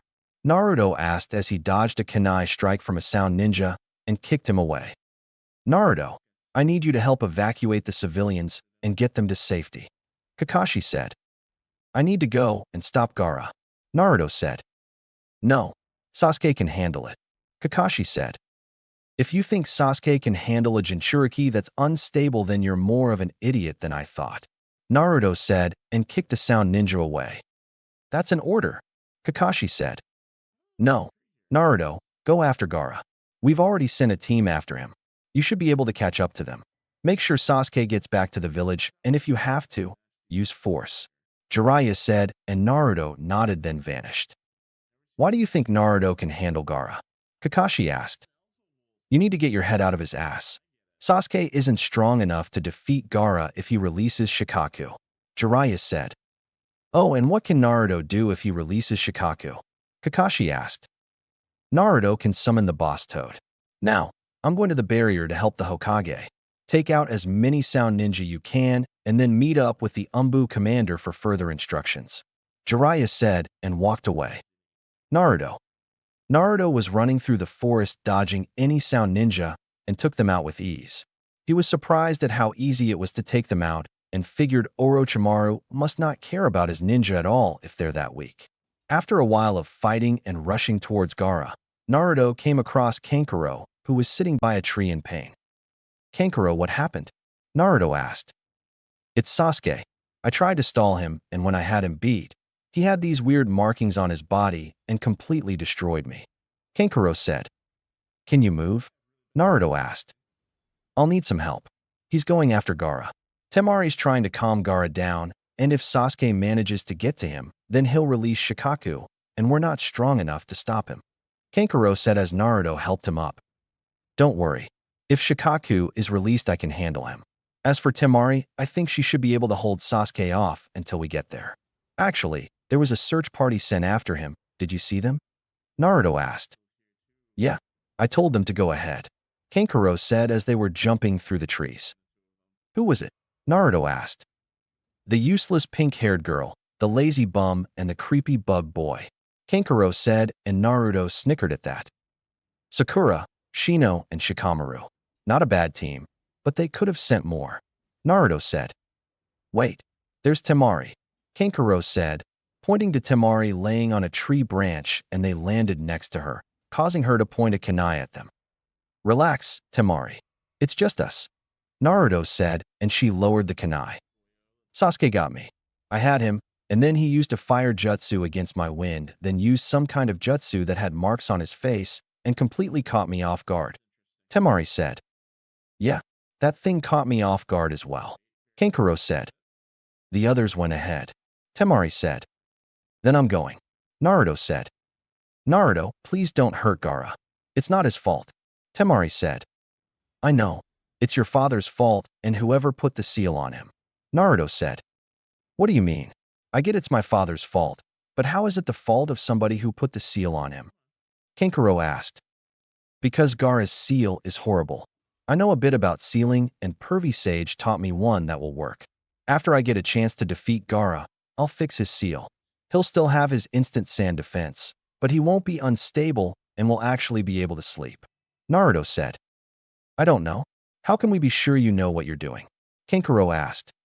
It's either that or I let him run on a rampage and possibly get you two killed. Naruto said. Do it, Tamari said. Tamari. Kankuro said. No, Kankuro. If this is Gaara's chance at being normal again and no longer being labeled a killing machine, then I'll take it. Tamari said. Fine. If you mess this up, then I'll come after you. Kankuro said. I'll keep that in mind. Naruto said and vanished. Let's heal up before we go. Tamari said, and Kankuro nodded. You like him, don't you? Kankuro asked. Who? Tamari asked. Naruto. Kankuro said. Not in the way you're thinking. He's a good friend. He showed me around the village a few times. I can't date him or anything. It wouldn't work out. Tamari said. Are you going to tell him? Kankuro asked. I don't think I need to. He probably already knows that and feels the same way. Besides, that Hyuga girl has her eyes on him. Tamari said. The quiet one? Huh, never would have guessed. Kankuro said. Naruto. Naruto was quickly jumping through the trees trying to get to Gaara quickly and stop him from transforming. He heard the sound of Sasuke's Chidori and then heard an explosion.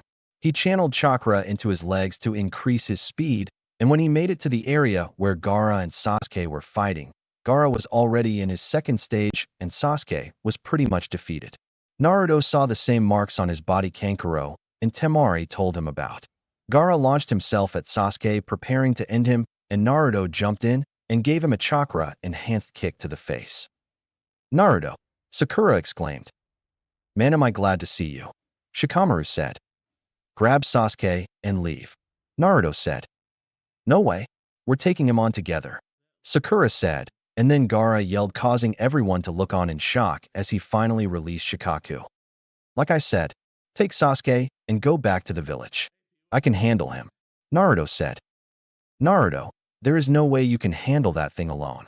Yeah, you've gotten stronger over this month and can possibly say that you're the strongest genin in the village, but this is on a completely different level. We should wait for a Jonin squad to show up, Shikamaru said. Just leave. I can handle this, Naruto said, then bit him thumb and went through hand signs. Summoning jutsu. You again. What is it this time, kid? Gamabunta asked. Rescue team. Is that a giant toad? Sakura asked. It is. I think we should get back. This is about to get messy, Shikamaru said. I'll grab Sasuke, Shino said. Aren't we going to help him? Sakura asked. No, Naruto can handle this himself, Shikamaru said, and they leapt away from the fight. Naruto versus Gaara. Do you not see the Shikaku sand spirit in front of us? We need to take him down, Naruto said. A-tailed beast. Why is it that the blonde summoners always gave me fight-tailed beasts? You're lucky I like you, kid, Gamabunta said. Play possum jutsu. Gaara forced himself to go to sleep and relinquished full control to Shikaku. Oh yeah, I'm finally free, baby. Here we go. I hope you're ready to die. Let's do this, Shikaku yelled. Get ready, Chief Toad, Naruto said. I'm way ahead of you, Gamabunta said. Wind style, drilling air bullets. Shikaku fired multiple bullets of highly compressed air at Gamabunta, who leapt into the air to dodge them. Shikaku didn't let up and continued shooting his jutsu at Gamabunta, who had no choice but to counter. Water style, liquid bullets. Gamabunta fired multiple bullets of water from his mouth, and they collided into the air bullets from Shikaku, resulting in an explosion of water. Gamabunta pulled out his sword, and when he was close enough, he cut the arm off of Shikaku, making him yell out in pain. Kid, we need to wake up the boy on Shikaku's head. It's the only way to defeat him, Gamabunta said. I don't think that's possible. The sand defense is instantly, and now that Shikaku is in charge right now, it's even faster than me at top speed, Naruto said. Well, I can't keep running around all day. If I wanted to do that, I would have stayed behind and chased the tadpoles back at home, Gamabunta said. We'll figure something out. Just keep. What the hell is that? Naruto asked, pointing to Shikaku's purple sphere in front of its mouth. That is something we do not want to get hit by. Hang on tight, Gamabunta said. Tailed Beast Bomb. Shikaku fired his jutsu at Naruto, but missed because Gamabunta leapt high up in the air. The Tailed Beast Bomb kept going until it exploded and destroyed a mountain that was far away from the fighting, but everyone near the fight felt the shockwave from it. Holy crap, Naruto said. This is dangerous. We need to stop him now. Any ideas? Gamabunta asked. Pervy Sage said that you can use oil. Think you can give me some? Naruto asked. I like your style, kid, Gamabunta said. Toad Oil Bullet. Fire Style, Flame Bullet.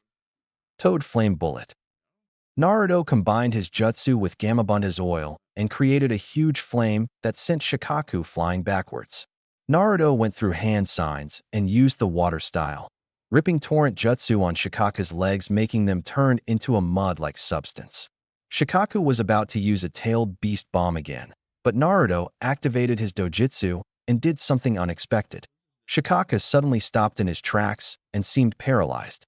Naruto didn't know what happened, but took advantage of the situation. Chief Toad, throw me at him. We can use this moment to wake him up, Naruto said. Are you crazy? Who am I kidding? I'll do it, Gamabunta said, and threw Naruto at Gaara. Wakey wakey, Naruto said. Naruto headbutts Gaara, forcing him to wake up, and then Shikaku's body starts to crack before it eventually crumbles away. Naruto and Gaara both fell to the ground, but Naruto managed to catch Gaara mid-air and they landed safely. And no, stay back, Gaara said with fear in his eyes. Relax. I'm not going to hurt you. I want to help you, Naruto said. Leave me alone, Gaara said and willed his sand to attack, but nothing happened. Listen, me and you are alike. The pain of suffering at the hands of the village you grew up in. The angry stares and cold looks. You're not alone. I have one inside of me as well, Naruto said and showed Gaara his seal as Tamari and Kankuro landed next to them. Did you fix him yet? Tamari asked. Not yet. I'm about to, Gaara, I'm gonna fix your seal so you can sleep and not have to live the angry looks and cold stares anymore. Naruto said. Gaara nodded after looking at him for a few seconds. Naruto looked at his seal and instantly frowned when he saw it. The seal wasn't even something you used to contain something like a tailed beast. Naruto went through a few hand signs before he placed his hand on Gaara's seal. Gaara grunted in pain, which was new to him, so he tried to fight Naruto off of him, but Tamari and Kankuro held him down. After 10 minutes, Gaara's old seal was destroyed and a new one took place.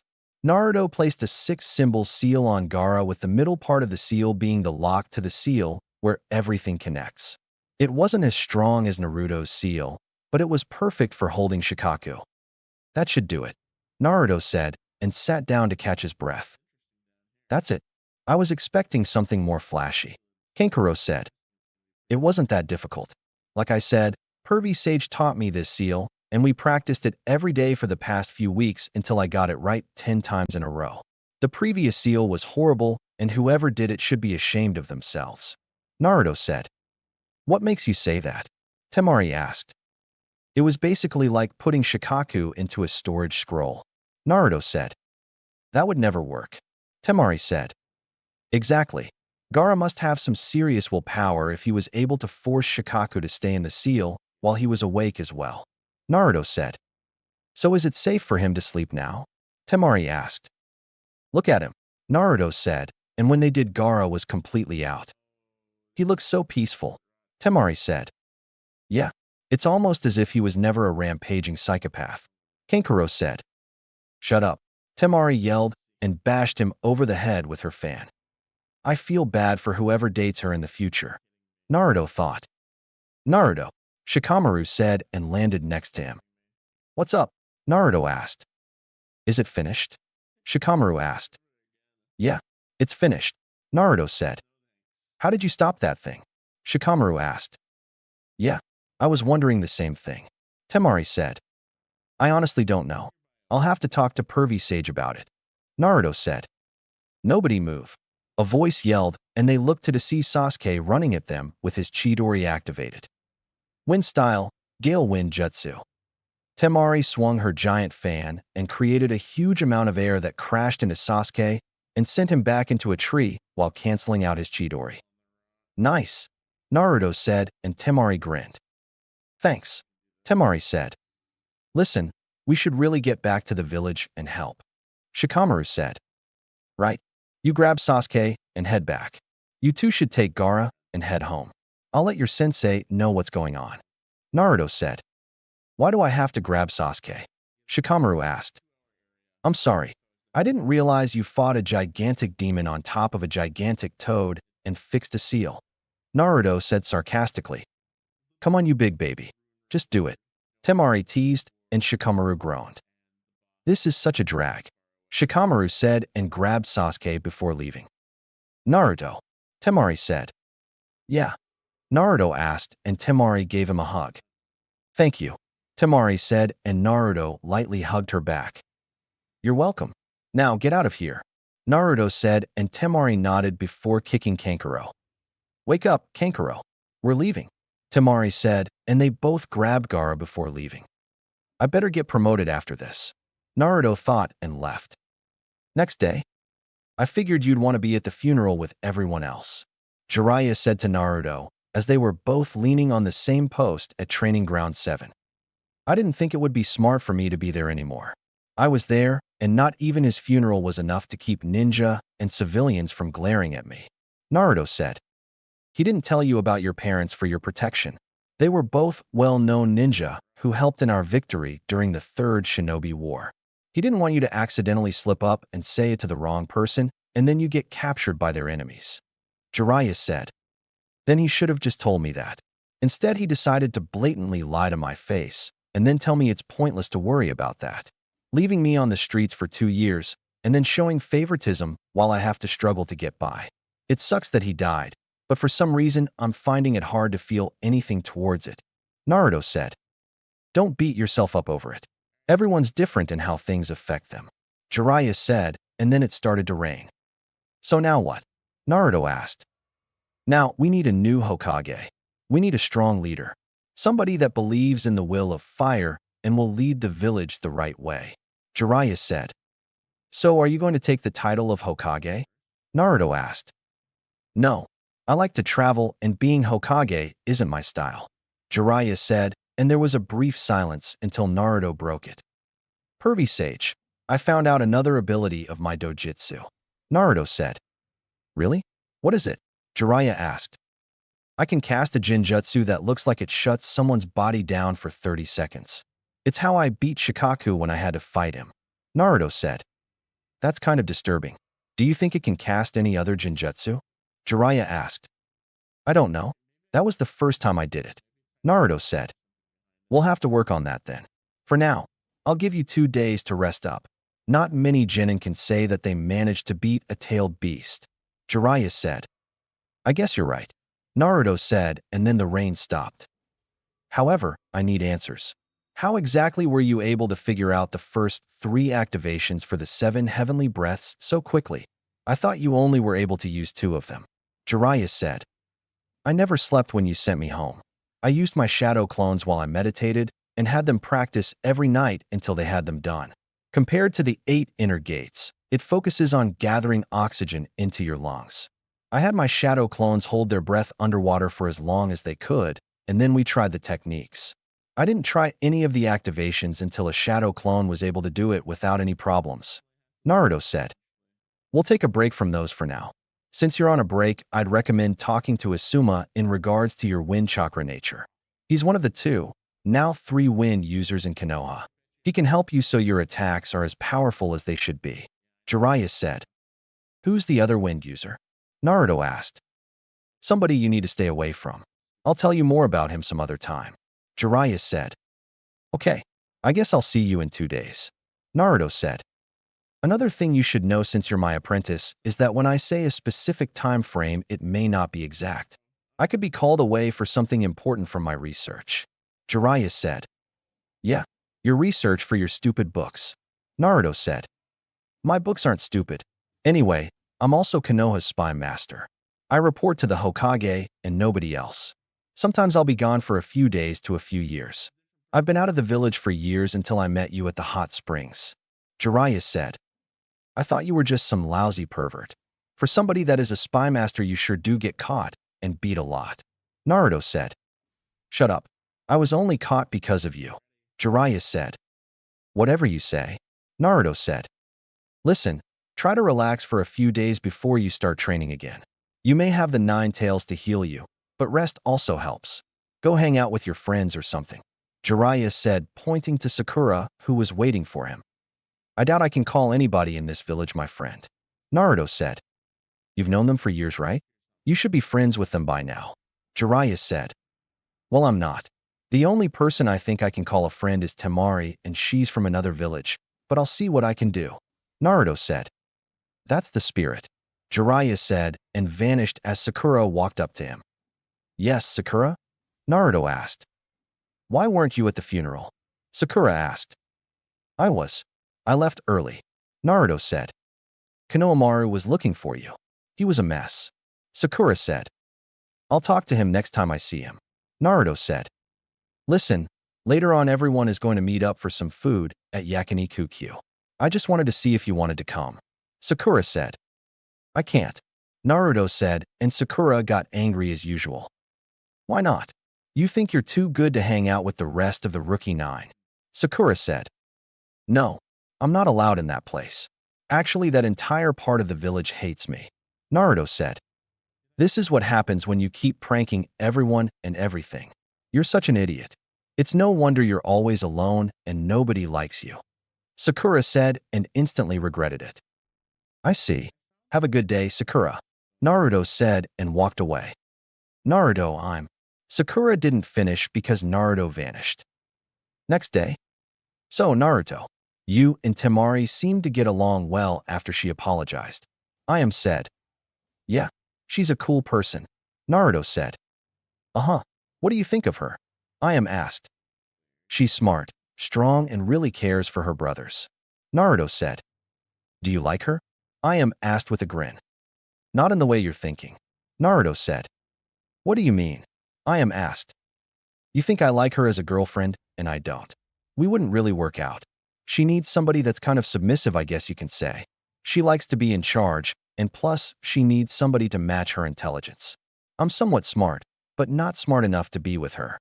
That, and I'm not really the submissive type. We'd argue like every day since she won't be able to boss me around. Naruto said. How do you know about being submissive? I am asked. Anko and Yuga taught me. Naruto said. Great. It just had to be Anko who taught him. I am thought. So what kind of girl would you like? I am said. I don't know. She has to have red hair though. It's my favorite color. Naruto said. If red is your favorite color, then why don't you have anything red on? I am asked. I do. My shirt underneath is red. Naruto said, and then they were interrupted by none other than Jiraiya. Seriously, Naruto? You just couldn't stay away from the ramen. Jiraiya said. Pervy Sage? What are you doing here? I thought I had a few days off. Naruto asked. There's been a change of plans. We're going on a mission. Meet me at the gate in an hour. Jiraiya said. You got it, Pervy Sage. Naruto said, and Jiraiya sighed. I really wish he'd stop calling me that. Jiraiya thought. Naruto and Jiraiya. So, what's the mission? Naruto asked as they were walking along the road. We're going to find a woman. Jiraiya said. Seriously? You brought me with you just so you can shag a random woman and then write about it in one of your books. Have you no shame, Pervy Sage? Naruto asked. This isn't just some woman. She's a very remarkable woman. Jiraiya said. Right. Anyway, I think it's time we start talking about my training. Naruto said. What training? Jiraiya asked. It's just that I think it's time I added something unique to my skill set. Don't get me wrong, I know I have ninjutsu, taijutsu, and fuinjutsu, but anybody can learn those. I'm talking about something unique that is difficult to learn.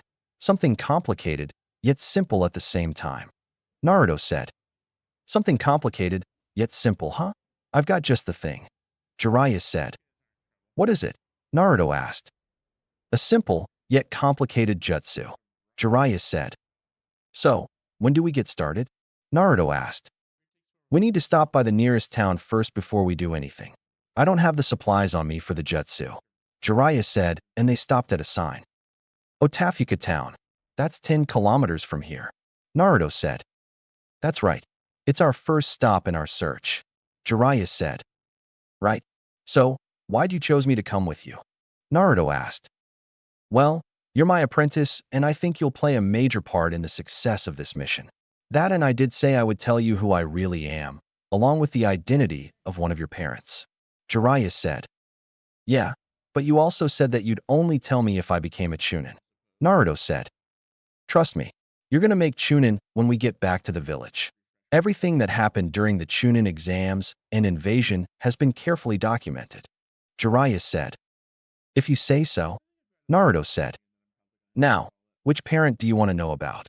Jiraiya asked, and Naruto thought about it for a minute. My mom. Naruto said. Okay, I'll introduce myself first. As you know, I'm Jiraiya the Toad Sage and one of the legendary Sannin. However, I'm also your godfather. Jiraiya said. My what? Where the hell were you? Naruto yelled. Listen, I'm Konoha's spy master, and I traveled a lot. It wouldn't have been smart for me to bring a newborn along with me, so I decided to leave you in the village with the Hokage. I would send you money every month, and until I saw you at the hot springs, I honestly thought you were living a nice life from what he would report to me. That toad wallet you carry around is from me.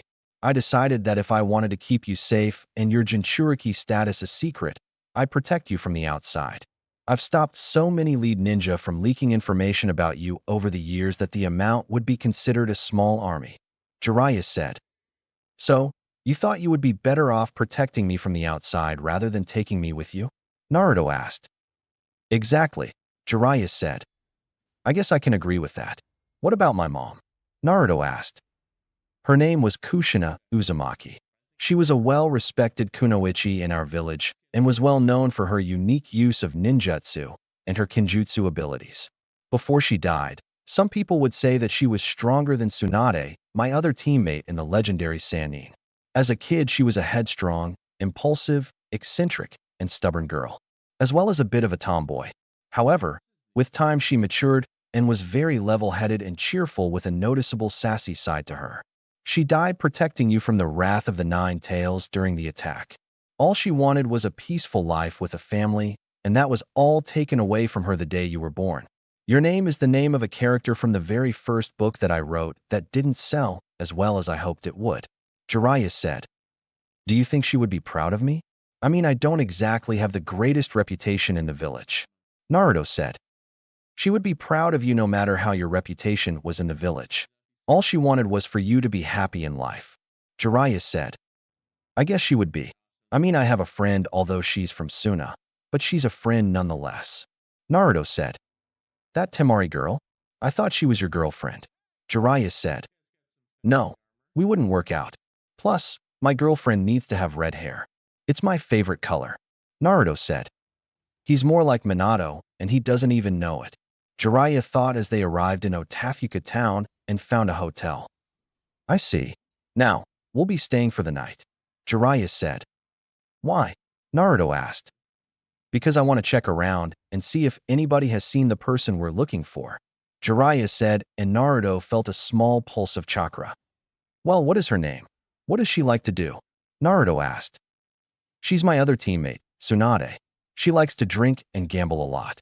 She's earned the nickname the legendary sucker for her terrible luck. Jiraiya said. Then we should head over to Tanzaka town. It says here that it's the biggest gambling town in Fire Country. Naruto said as he was reading a brochure. I guess we can do that, but are you sure you can make it? It's quite the distance away from us. It's an extra day of travel, but if we travel non-stop as fast as we can, then we can make it there in a few hours. Jiraiya said. I can make it, Naruto said. First, we need to stop for supplies to teach you that jutsu. Jiraiya said, and they walked away from the hotel. You felt it too, didn't you? Naruto quietly asked. Yeah, somebody cast a genjutsu close by. Jiraiya said, and they made it to a carnival game, but Naruto accidentally bumped into somebody spilling a drink on his coat. Watch it. Look what you did, you little punk. A bald head guy said. Huh? Naruto asked. You stained the leader's brand new designer suit. You're paying for that. 100,000 Ryo, and you better pay up now. The bald head man said. What? You're telling that suit cost 100,000 Ryo? Naruto asked. That seems like a little bit of a stretch. You expect us to believe that monkey suit cost 100,000 Ryo? Jiraiya said. You looking for trouble, old man? You better shut the hell up if you know what's good for you. The leader said.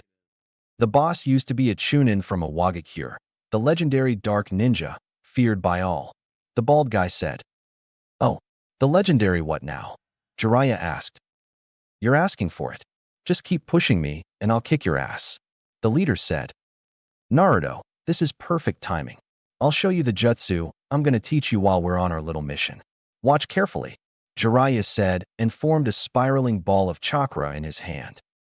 Enough of this, the leader said, and charged at Jiraiya only to have the jutsu shoved into his chest and sent crashing into the game they were at. That was awesome, Naruto said. I was holding back.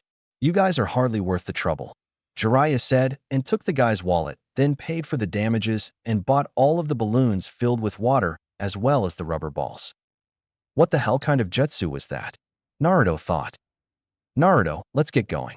It's time to leave and time for you to train, Jiraiya said. All right, Naruto said, and when they were far enough from Otafuka town, Jiraiya tossed him a water balloon. Here, take this, Jiraiya said.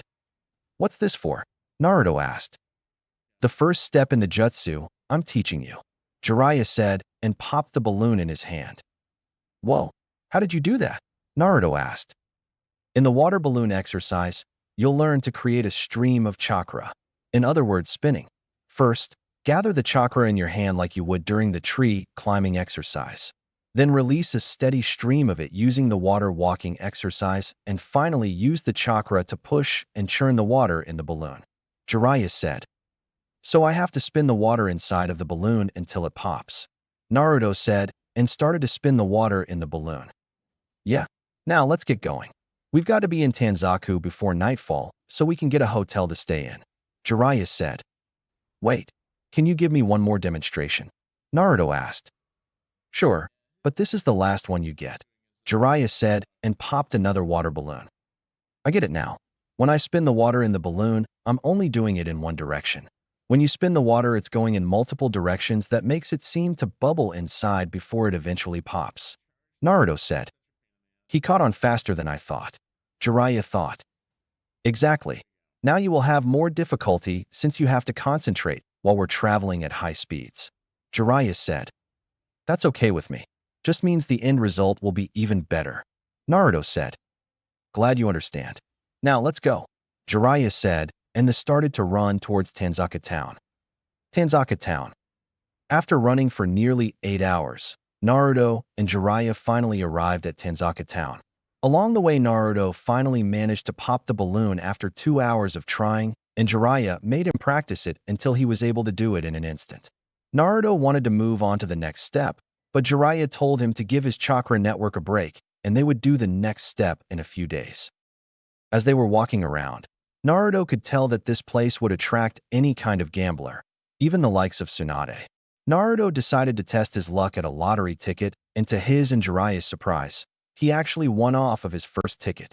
Naruto didn't even try to win again since he had more than enough money to last him a couple of months.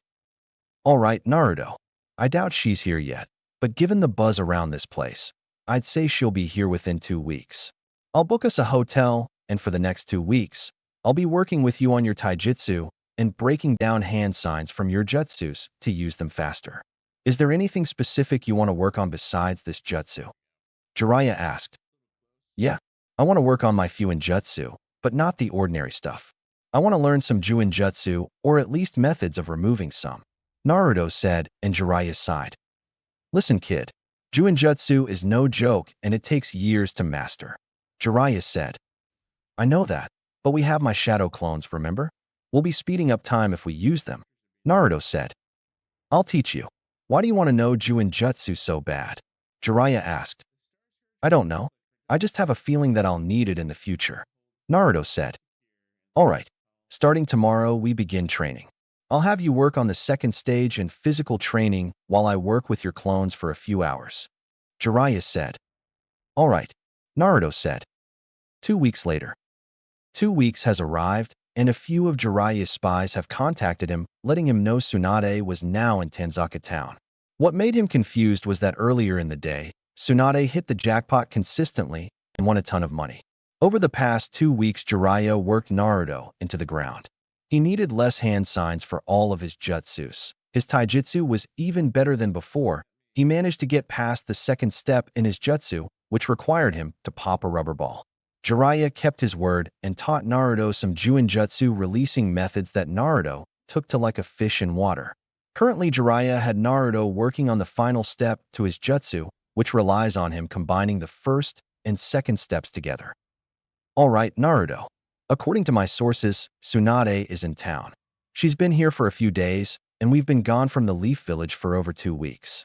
I want you to make some shadow clones and have each of them try to locate her to make it easier to find her. Jiraiya said. I don't even know what she looks like. Naruto said. This is what she looks like. Jiraiya said, and held up a picture of Tsunade. You just happen to have a picture of her with her boobs being the main focus. That's not weird at all. Naruto said sarcastically. Shut up. Just make the damn clones. Jiraiya said. Alright. Naruto said and made 100 shadow clones that spread out to find her. Now, when they find her, let me know which direction and we'll head that way. Jiraiya said. Alright. Naruto said, and then started to work on the final stage of his jutsu. With the way you progress and everything, I'm starting to think you were faking it being horrible all this time. Jiraiya said. I wish. I guess I just needed the right teacher to guide me. Naruto said. That sounded like a compliment. Jiraiya said. It is. I mean, you actually know what you're talking about, and take time to help correct my flaws. Naruto said. Well, I'm not one of the legendary Sannin for nothing. Jiraiya said and puffed his chest out. Yeah, but you're still a pervert. Naruto said and Jiraiya deflated. Way to ruin the moment. Jiraiya mumbled and Naruto's clones popped. I found her. She's going towards that big castle. If we hurry, we can catch her before she goes any further. Naruto said. Let's go. Jiraiya said, and they vanished. Giant castle. I assume it's safe to say we have a deal here then. Orochimaru asked Tsunade after he just offered to bring her loved ones back to life if he healed her arms. Fire style, fireball jutsu. Orochimaru, Kabuto, Tsunade, and Shizen all jumped out of the way from a gigantic fireball that came crashing down in between them. The smoke cleared, revealing Jiraiya and Naruto standing there with a glare. Jiraiya, Tsunade said. Well, if it isn't the other member of the legendary Sannin. Orochimaru said. Look, he even brought a child with him. Kabuto said, trying to taunt Naruto, who just activated his dojutsu, and the Kabuto collapsed on the ground. What? Orochimaru thought. Seems we've arrived at the right moment. Jiraiya said. Lord Jiraiya. Shizen said. What did they do to Kabuto? Tsunade thought. I believe it time for you to grab your lapdog and leave. Naruto said, and pulled out a kunai. You're no match for me. I can kill you before you even think about moving. Orochimaru said. You could, but Pervy Sage would reach you before you get to me. Do you want to test your luck? Naruto asked, and Orochimaru gritted his teeth. I expect an answer by the end of the week, Tsunade. Orochimaru said, and then Kabuto woke up, then they vanished. Jiraiya, We need to talk. Jiraiya said, interrupting Tsunade. We can go grab something to eat. Shizen said. Let's go, Jiraiya said, and walked away with Naruto following behind him. Restaurant. Talk. What did Orochimaru want? Jiraiya asked, and Tsunade didn't say anything. He just wanted to stop by and say hello. Tsunade finally said, and Jiraiya slammed his hand on the table. Bullshit. He wants something from you. What does he want? Jiraiya asked. Master Jiraiya, perhaps we should keep it down. People are beginning to stare at us. Shizen said. Fine. Tsunade won't talk, so you'll have to. What did Orochimaru want? Jiraiya asked. Shizen. That's enough. Not another word. Tsunade said. This is a waste of my time. To think you'd betray the village your grandfather built for a traitor like Orochimaru. I thought you were better than this, Tsunade. You truly disappointed me. Jiraiya said, and Tsunade was actually hurt by his words. You wouldn't understand. Tsunade said. It doesn't matter. If you go through with whatever he wants your help with, then I'll kill both of you myself. Jiraiya said, and Tsunade flinched. Just leave. Tsunade said. Fine. To think the village actually wanted somebody like you to become Hokage and lead us. You're a shell of yourself now. What happened to the women I loved growing up? It's time to train kid. Jiraiya said. Who's he? Shizen asked. My new apprentice. Jiraiya said. Oh, in that case, I'm Shizen, Lady Tsunade's apprentice. Nice to meet you. Shizen said. Naruto. Nice to meet you. Naruto said, staring at Tsunade. Those can't be real. Naruto thought. What are you looking at, kid? Jiraiya asked. Are those real? Naruto asked, pointing to Tsunade's breasts, and Jiraiya choked on his food. Excuse me? Tsunade asked. Are they real? I mean, they're so big. Your back must hurt a lot from walking around with those things. How about a neck massage? Naruto asked as he went behind Tsunade. Naruto. I don't think you should do that. Jiraiya said. Come on, Pervy Sage.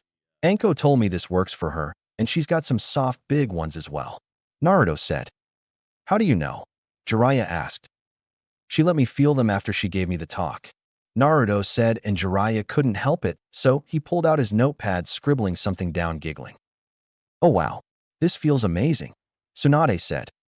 You're really tense in your neck and shoulder area. You should get a massage more frequently, Naruto said, and started to work on the knots in her shoulders. Oh, that's the spot, Tsunade said. What the hell? How's he doing that? I can't even place a finger on Tsunade before she beats me up, and he's giving her a massage, Jiraiya thought. Given from how tense you are, you seem to be under a lot of stress, Naruto said, and Tsunade sighed. That's an understatement, Tsunade said, and flinched when Naruto started to work on another knot in her shoulders. What's got you so stressed out? Naruto asked. This deal with Orochimaru. He wants me to heal his arms, and in exchange he said he'll bring my brother and boyfriend back to life. I don't know what to do. On one hand, I don't want to help him. I'd rather kill him. On the other hand, there's a chance that I'll be able to see my loved ones again, Tsunade said, and then her eyes went wide as she saw a smirk on Jiraiya's face. Nice work, kid, Jiraiya said. Son of a bitch, Tsunade said as Naruto sat back down. Thanks, pervy sage, Naruto said. I really wish you wouldn't call me that, Jiraiya said. How did you do that? Shizen asked. I grew up on the streets for 2 years. I learned how to manipulate people and get answers in nonviolent ways. That and Anko helped me out with some tips, just in case I ever had a seduction mission. Anyway, she had quite a few drinks of the strongest sake available, and I waited for the right moment to strike. A cloudy mind and a nice massage works a lot apparently. You should really get a massage more often. Your large breasts are hurting your shoulders. Ever thought about getting some custom-made bras to hold them up? Naruto asked.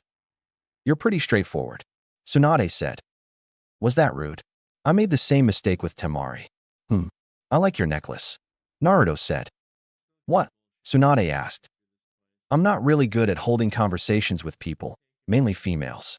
I'm usually having a one-way conversation with everyone ignoring me.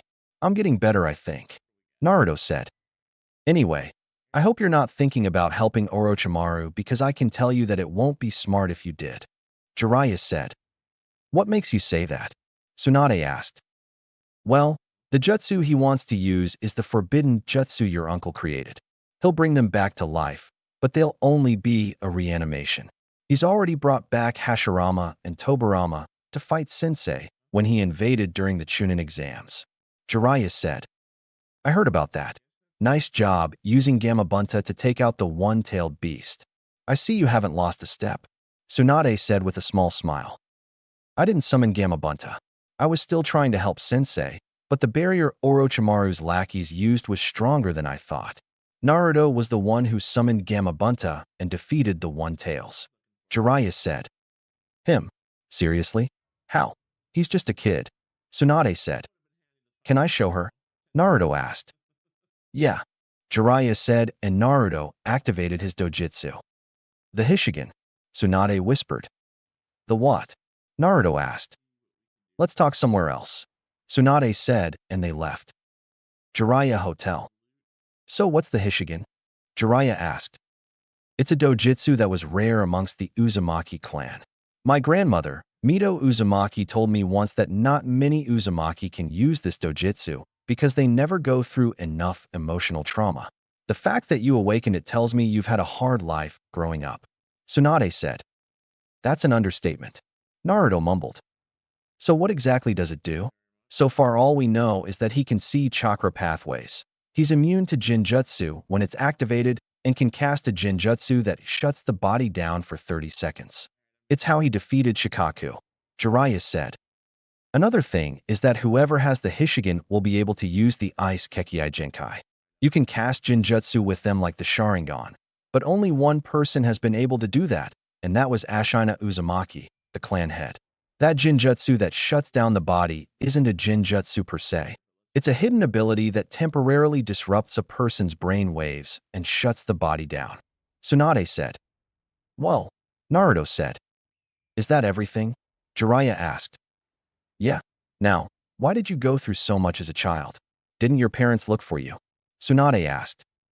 My parents are dead. I'm the Nine-Tails Jinchuriki, and that should tell you everything you need to know, Naruto said. Didn't anybody take care of you? Tsunade asked. No.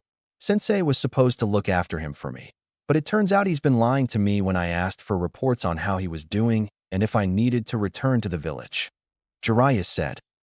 Why would he look after him for you? Tsunade asked. He's my godson. I couldn't take him with me since I was constantly on the live with my spy network, so I left him in Sensei's care, Jiraiya said. Godson? I was supposed to be a godmother, but Kushina didn't make it and neither did her son, Tsunade said and wiped a tear away. She's my godmother, Naruto thought. Tsunade, this is Naruto. He's Kushina's son. I don't know who told you he was dead, but he's been in the village this entire time, Jiraiya said, and Tsunade grabbed him by his shirt. Do not play with me. This is serious, Jiraiya, Tsunade said. Look at him. Don't you see the resemblance? You should know who his father is. Don't say anything. He decided to want to know who his mother is first rather than his father. He's alive, Tsunade, and I should have looked for you myself to tell you. But I was too caught up in my missions protecting Naruto from outside threats. Jiraiya said, and Tsunade dropped him, then pulled Naruto in for a hug. I'm so sorry. If I had known you were alive, I would have come back for you and raised you. Tsunade said. Why weren't you in the village anyway? Naruto asked. I left the village after the Second Shinobi War after my brother and boyfriend at the time died. I came back occasionally and met your mother a few times and even allowed her to sign the slug contract if she wanted to contact me. That's how I found out about you.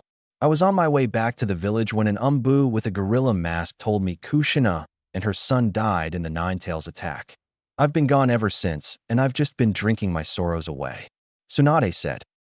Then come back to the village. I don't have a mom in my life, and we need a Hokage. You'd be perfect for both. Naruto said. I don't know if I can do that. I haven't been in the village in years. I'm an alcoholic and I'm in serious debt. I'm the last person you should want as the Hokage. Jiraiya should take the seat. Tsunade said. His first order would be for women to walk around topless. Do you really want him to have the seat? Naruto asked. Listen, Naruto. I'm just not cut out for the job. Tsunade said. How about a bet? Naruto asked, and Tsunade of course fell for it. I'm listening. Tsunade said. Pervy Sage is teaching me a jutsu. If I can't have it complete in 3 days, then I'll give you my toad wallet that's filled with money. If I do get the jutsu finished in 3 days, then you have to come back to Konoha and become Hokage. Naruto said. You're on. I'll even throw in my grandfather's necklace. Tsunade said. Pervy Sage, I'll see you in 3 days. Naruto said and walked out with Shizen following him, leaving the two Sannin alone. You know he's going to win that bet. Jiraiya said. I know. I was going to come back regardless to be close to him. I wanted to talk to you alone. Tsunade said. About what? Jiraiya asked. Was his life really that bad? Doesn't he have any friends? Tsunade asked. He didn't go into full detail about his life with me. He only told me bits and pieces. As for friends, he has one. A girl named Tamari from Suna. Jiraiya said. The Kazakage's daughter? How'd that happen? Tsunade asked. They met during the Chunin exams from my understanding. Seemingly enough, you'd think they have a thing for each other, but that's not the case. He said they're just friends, and you'd swear they've known each other all their life from how close they've gotten over the month break between the finals of the Chunin exams. Jiraiya said. Just one friend, and she's basically royalty. That's interesting. Doesn't he have any other friends? Tsunade asked. No. He realized that nobody was really his friend, and they never paid attention to him when he would talk to them. He's never actually held a conversation, which is why he thought he was being rude when mentioning your breasts and quickly apologized, then complimented you on your jewelry. It's a work in progress, but I think he's getting the hang of it. Jiraiya said. What's he like? Tsunade asked.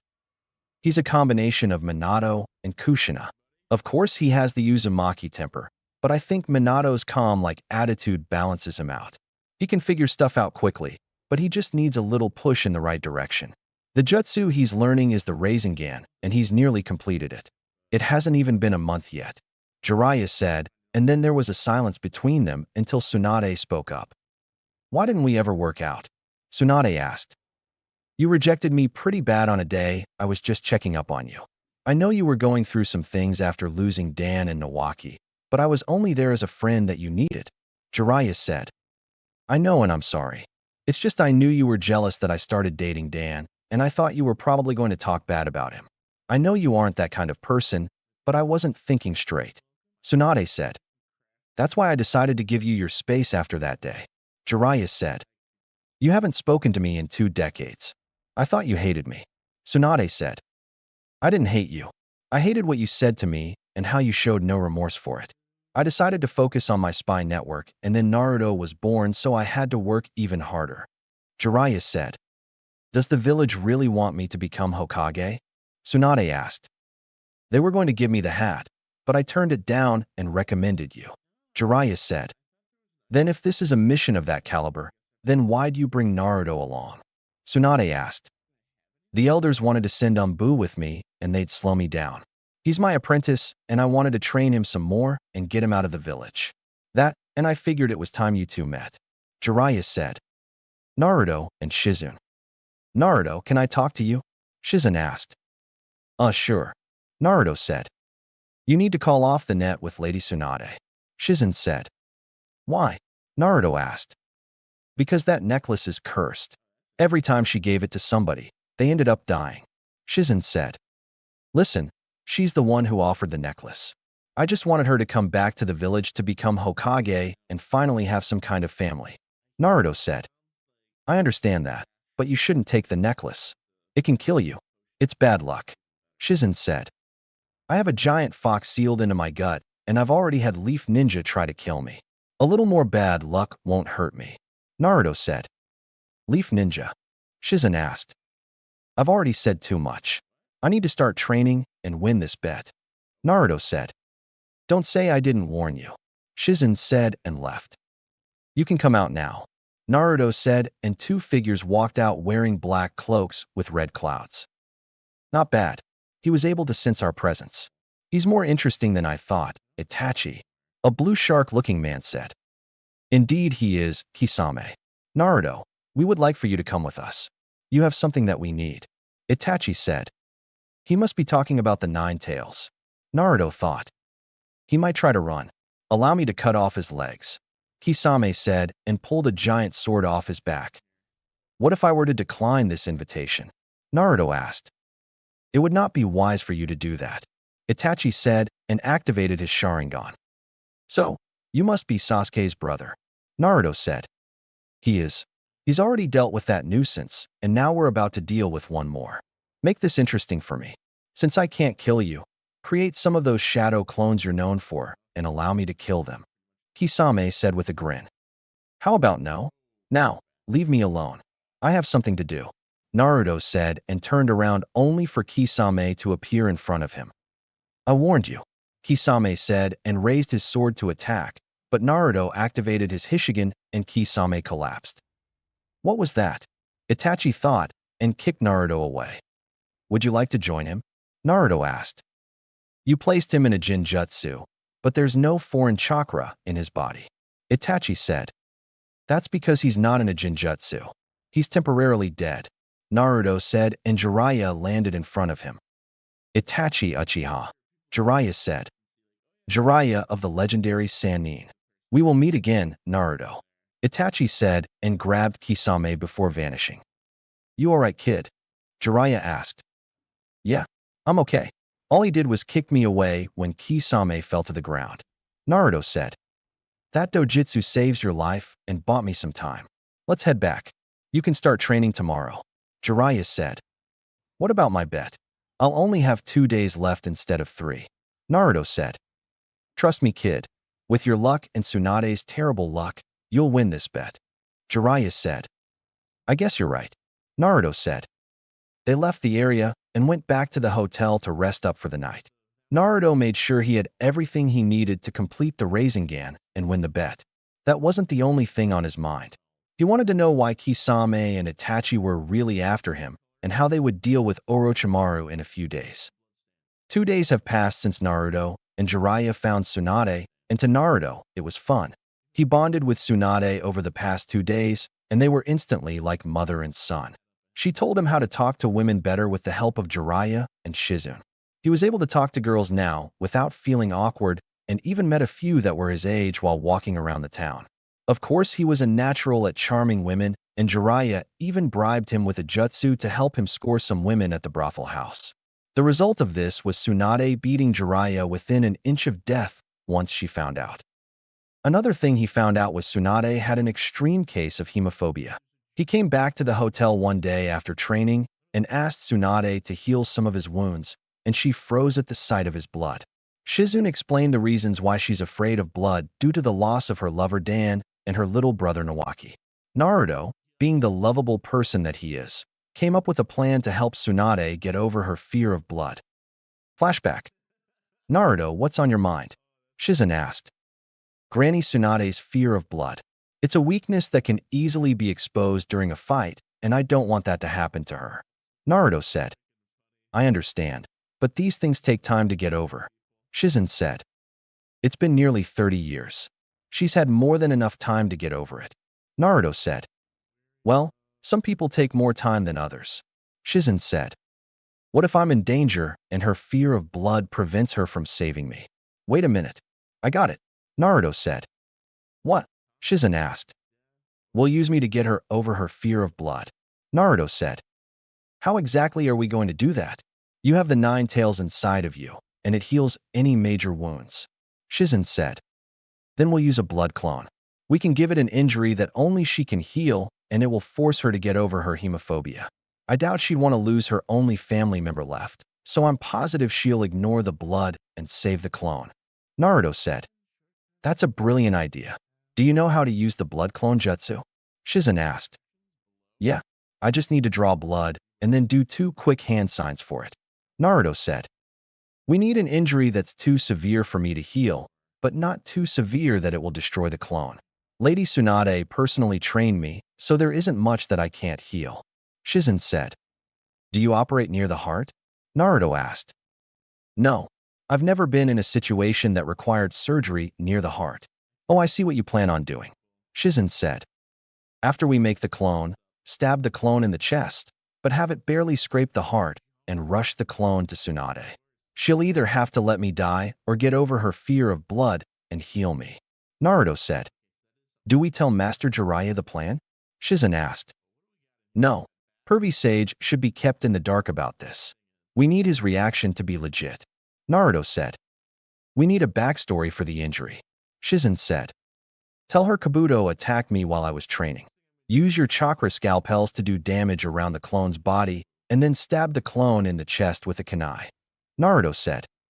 It's almost scary how well thought this plan is, Shizen said, and Naruto just shrugged. Few hours later. Lady Tsunade, I need your help, Shizen yelled as she burst into their hotel room. What is it? Tsunade asked. It's Naruto. Kabuto attacked him while he was training, Shizen yelled and laid the clone on the bed. Then heal him, Tsunade said. I can't. I've never done anything near the heart. He was hit by chakra scalpels and then stabbed near the heart. He's bleeding everywhere, Shizen said. Hey, what's with all the noise? Jiraiya asked as he came into the room. Kabuto attacked Naruto, and I can't operate around the heart, Shizen said. What? Tsunade, you have to do something, Jiraiya said. I can't, Tsunade said, frozen to where she was standing. Lady Tsunade, please, Shizen said. I can't, Tsunade said. Damn it, Tsunade. Get your ass over here and save my godson, Jiraiya said, and Tsunade shook her head. It's okay, Pervy Sage. We all have to die sometime, right? The clone asked and coughed up blood. Damn it, Tsunade. Get your ass over here, Jiraiya yelled. He's losing too much blood.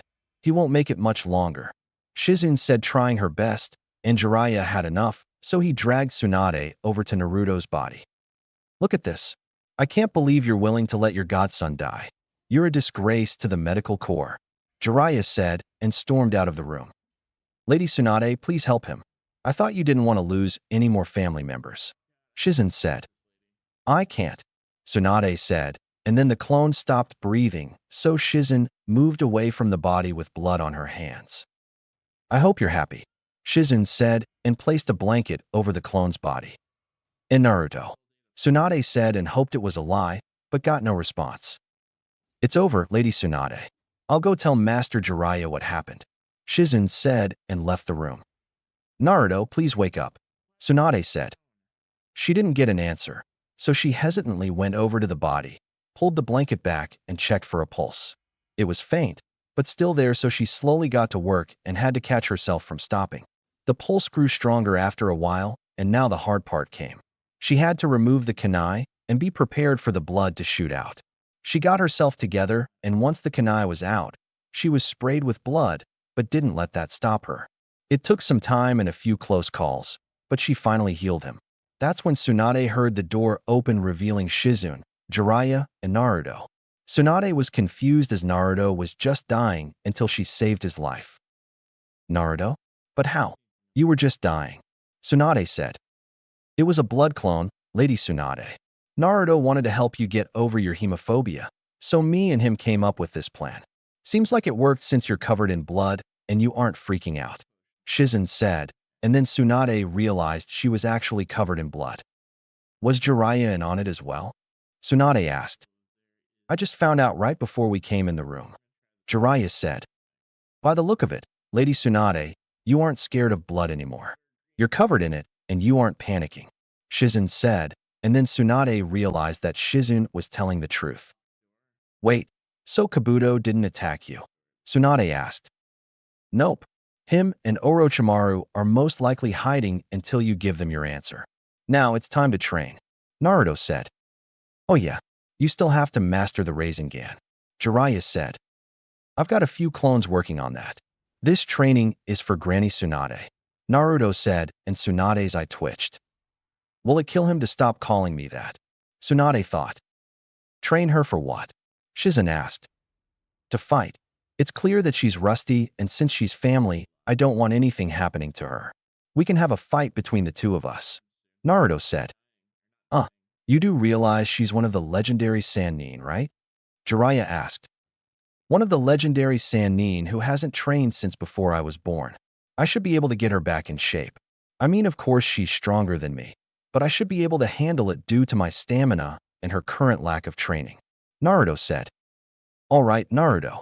If you want to fight, then I accept. First, get out so I can get this blood off of me. Tsunade said. Yeah, Naruto. You're too young to see this. Jiraiya said, and started to giggle perversely. Oh, but it's okay for you to have a picture of her with her boobs basically popping out of her shirt all the time? What are you going to do with the picture, pervy sage? Gonna rub one out later with it? Naruto asked. What picture? Tsunade said and glared at Jiraiya, who was sweating bullets. This one, Naruto said, and took the picture from Jiraiya as he tried to get rid of it. Oh my, Shizun said as she looked at it. See, your nipples are basically showing. This is what he showed me to track you down since I didn't know what you looked like. Naruto said. Shizun, take Naruto to the forest to prepare. Me and Jiraiya need to have a talk. Tsunade said sweetly and started to crack her knuckles. Yes, ma'am, Shizun said and quickly left with Naruto. So, you were peeping on me again, huh? You remember what happened last time, don't you? Tsunade asked sweetly, and Jiraiya quickly nodded. Please have mercy, Jiraiya said. I'm all out of mercy, Tsunade yelled, and Jiraiya could be heard screaming for miles. Flashback end. The result of Naruto training with Tsunade was him of course losing, but it was fun. Shizun decided to join in and use her medical knowledge to fight Tsunade since Kabuto was there as well. Jiraiya watched on covered in lumps and bruises since Tsunade only gave him the bare minimum treatment to recover. Tsunade had to admit that Naruto was pretty good for his age and couldn't believe that he only got like this after a month of training. However, Tsunade surprised Jiraiya and Naruto when she used the famous wood style to restrain Naruto after he accidentally started to use the Nine Tails Chakra during the fight and started going on a rampage. When Jiraiya asked about it, she simply told him that she's always been able to do it since she was a kid, and that was another reason she was around Hashirama so much. She was trained a bit to use wood style by Hashirama himself once he found out that she had it, but she kept it a secret. After the fight was over, Tsunade was feeling like her old self again since she was taking on Shizun, who could probably take on an Umbu member since she didn't slack off in her training over the years, and then Naruto, who was bordering low Jonin level right now. Add in the fact that they fought for over 10 hours nonstop, and you could see Tsunade reverting back to her old self. Her water, lightning, and earth chakra natures were a good test for Naruto's water, wind, and fire chakra natures. Naruto accidentally disrupted her genjutsu during the fight, and Tsunade was pissed. That's when things got difficult since she looked to be going for the kill shot. Naruto didn't understand, and neither did Jiraiya since she looked the same except with bags under eyes and one gray hair. Shizun was also confused since Tsunade told her she looked like a wrinkly old prune underneath her genjutsu, but she clearly didn't. After the spar was finished, they went back to the hotel, and when everyone was healed, they started to discuss the plan. So, pervy sage, Naruto said, and Jiraiya interrupted him. Stop calling me that, Jiraiya said, and Naruto just ignored him. After we deal with Kabuto and Orochimaru, what do we do after that? Naruto asked. We head back to the Leaf Village, Jiraiya said. Oh, come on. Can't we stay here for a few more days? Naruto asked. Nope. We need to get back to the village so Tsunade can take over as Hokage, Jiraiya said. Fine. Spoil sport, Naruto said and pouted, which made Shizen giggle. Oh, come on, pervy sage. Can't we stay a bit longer? Tsunade asked, and Jiraiya's eye started to twitch. No, Jiraiya said. Fine. I heard the next town was opening a brand new hot springs for women only. I guess we'll be missing that as well, Tsunade said and smirked as Jiraiya froze in place. Now for the final piece, Naruto thought, and looked at Tsunade, who nodded. I heard they have a contest for one lucky guy to also share the hot springs with them. It's only for one day. Can you imagine the women there? All naked and wet.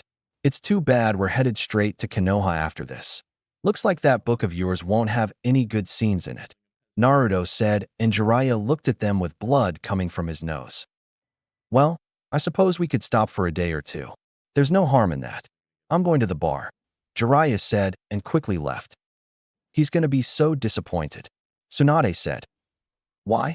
I thought he was a pervert and would love this, Shizen said. It is a new hot spring for women only, but it's for elderly women with saggy skin and boobs that touch their knees, Naruto said, and Shizen finally got it. Oh, I see. Then why do you want to stop at the next town? Shizen asked. Because Granny Tsunade is going to pay off her debts with the money she won at the gambling machines, Naruto said, and Tsunade sighed. Will you not call me that, please? Tsunade asked. Call you what, Granny Tsunade? Naruto asked, and she sighed again. Never mind. Listen, I'll start off attacking Kabuto, and once we get to an open space, the three of you are to appear. Both of you will take on Kabuto, and I'll handle Orochimaru. Jiraiya probably won't be in any shape to fight tomorrow, or he will barely be healthy enough, so after you're done with Kabuto, help me out. I'm still a bit rusty, Tsunade said. Good. I want to get Orochimaru back for what he did to me in the Chunin exams, Naruto said. That's easier said than done, Shizen said. I know, Naruto said.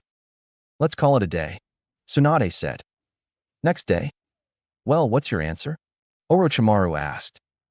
Hurry up. Lord Orochimaru doesn't have all day, Kabuto said. I'm not healing your arms. I'd rather kill you, Tsunade said, and Orochimaru chuckled. Kabuto, take care of this for me, Orochimaru said. Before Kabuto could move, they had to jump out of the way as Tsunade came crashing down on them with her leg high up in the air and then destroyed the ground where they were standing. Come on, Orochimaru, Tsunade said. It's amazing that after all these years of knowing each other, we've never actually met in combat, Orochimaru said. That's right, Tsunade said, running at them. Don't get your hopes up. You still have to go through me, Kabuto said. It'll be a pleasure killing you both right now, Tsunade said, and destroyed the wall they were standing on, forcing them to jump away. She hasn't lost any of her strength. I won't go well for you if she ever connects, Orochimaru said. I can see that. It's too cramped here. I can't fight in this kind of area, Kabuto said. A change of scenery? Orochimaru asked. Yes, I think a change would be wise. Don't forget she still has her assistant, and then Lord Jiraiya is here as well. No doubt he heard the commotion and is already on his way, Kabuto said, and then they hopped away. Perfect, Tsunade thought and gave chase.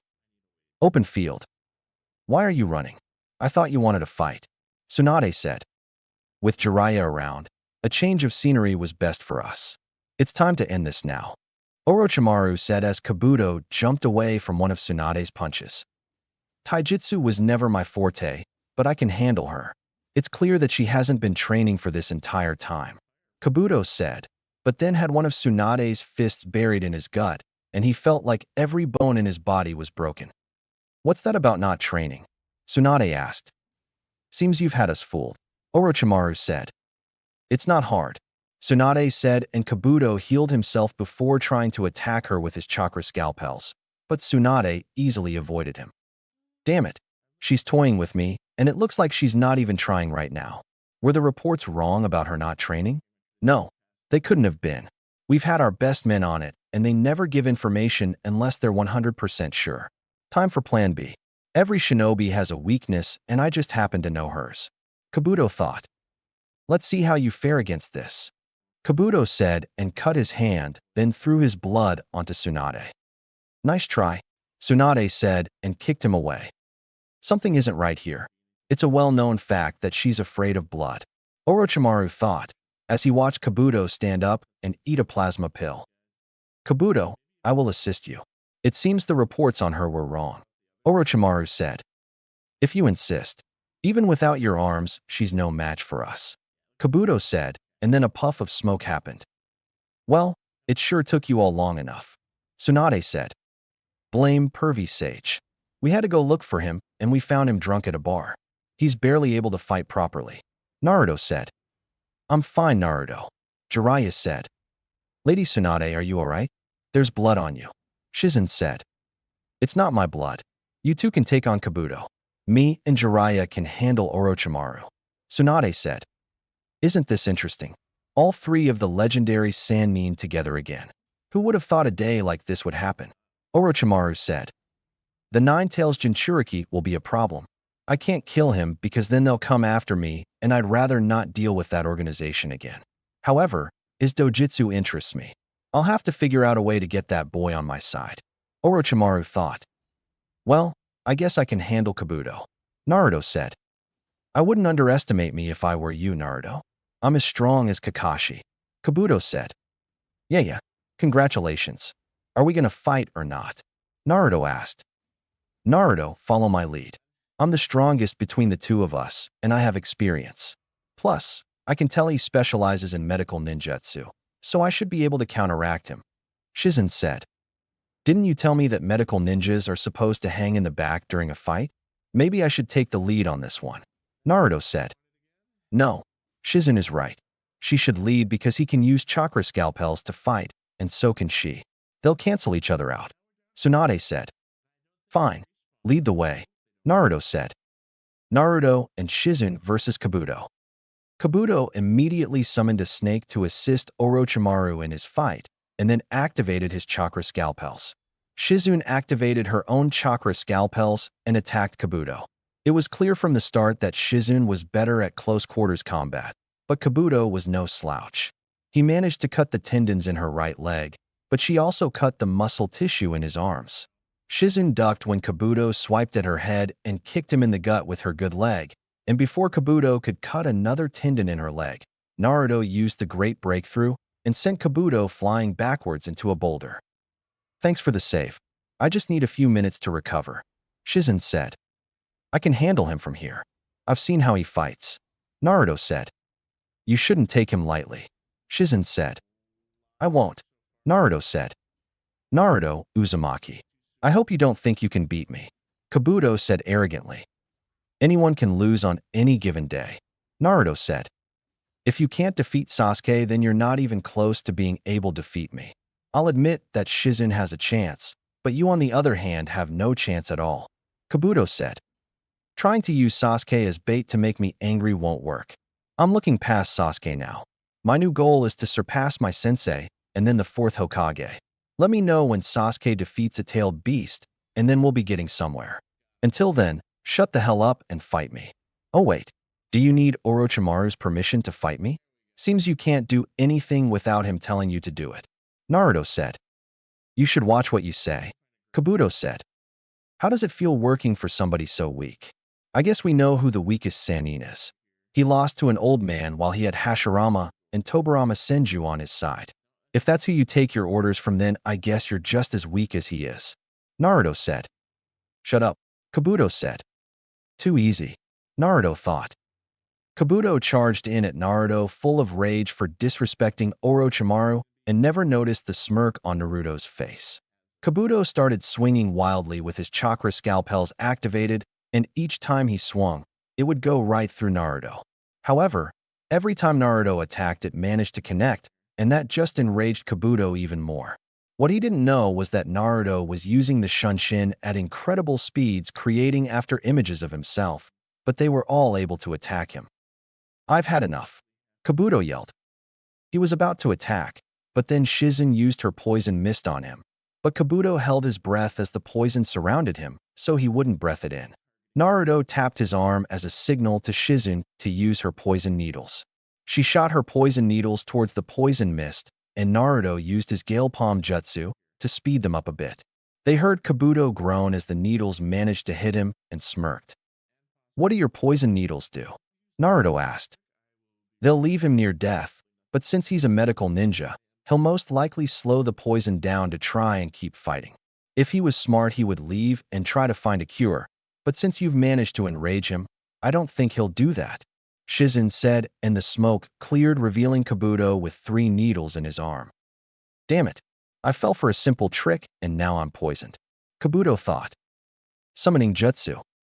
Everyone looked over and saw Tsunade summon a giant slug.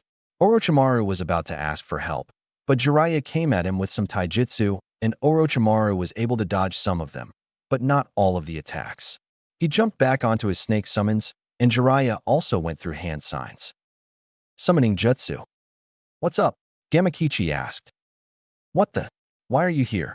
Where the hell is your father?" Jiraiya asked. "Long time no see, huh?" Gamakichi asked. "Of course. Leave it to the world's greatest pervert to have performance issues during a big moment," Naruto said, and Shizen giggled. "Well, Jiraiya, still playing the fool, I see. You always were ridiculous, but this time you've outdone yourself," Orochimaru said. Summoning Jutsu. "What is it now?" Gamabunta asked as Naruto summoned him. "Pervy Sage is having performance issues and summoned Gamakichi," Naruto said. "Leave it to the pervert to have performance issues during a big moment," Gamabunta said, and even Tsunade laughed at him. "There's no respect," Jiraiya thought. "I know it isn't the boss summons, but can you take out that giant snake for us?" Pervy Sage decided to get drunk last night, and now he can't properly use his chakra, Naruto said. "It depends. Will there be more barrels of sake as payment for wasting my time on such a weak summons?" Gamabunta asked. "You'll have to wait until we get back to the village, but yeah, I can get you some," Naruto said. "I knew I'd like you, kid. Gamakichi, head back home," Gamabunta said. "Sure thing, Pops," Gamakichi said and left. Kabuto, summon Manda. "Now," Orochimaru said. "I'm on it," Kabuto said, and Orochimaru noticed he could barely stand. What happened to him? Orochimaru thought. Rasengan. Everyone looked at Naruto, who appeared in front of Kabuto and shoved a Rasengan into his gut, making him yell out in pain as the jutsu grinded into his stomach. Before Kabuto was launched away, he activated his chakra scalpel and cut Naruto's heart muscles. Kabuto was out cold and nearly dead, as was Naruto. Tsunade quickly rushed to his side and started to heal him before he could die. Orochimaru took this time to grab Kabuto and quickly left. "Come on, Naruto. Stay with me," Tsunade said as she was healing him, and then a hand grabbed her necklace. "I win, Granny Tsunade," Naruto said with a weak smile and passed out. "Naruto," Tsunade said. "Don't worry, Lady Tsunade. He's fine," Shizen said. "Let's get him back to the hotel," Tsunade said. "What about Orochimaru and Kabuto?" Shizen asked. "They're gone already," Jiraiya said. "Konoha, 3 days later."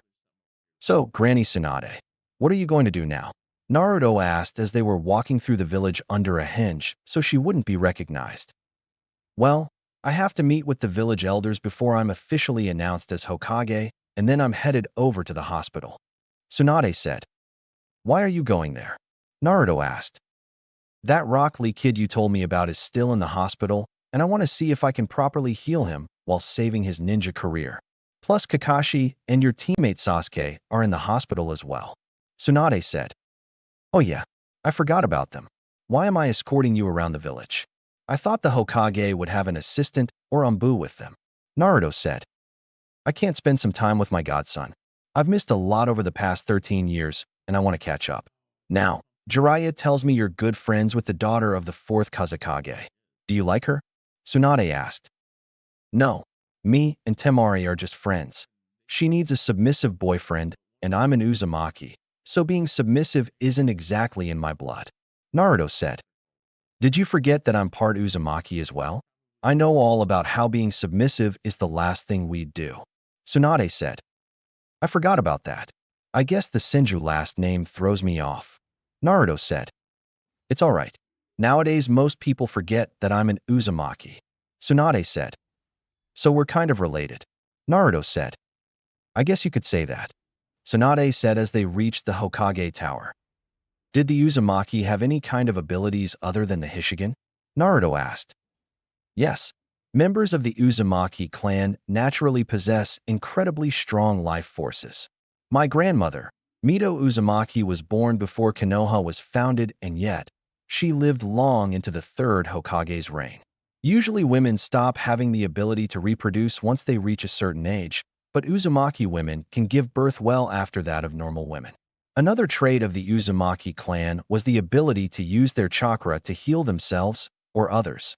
However, using that ability is dangerous if it's used too regularly. Tsunade said. Well, I can't use that ability since I have the Nine Tails chakra flowing inside of me. Naruto said, and Tsunade nodded. That's right. Also, some Uzumaki have the ability to use what they called the adamantine chains. The chains were mostly common amongst the women of the clan for some reason.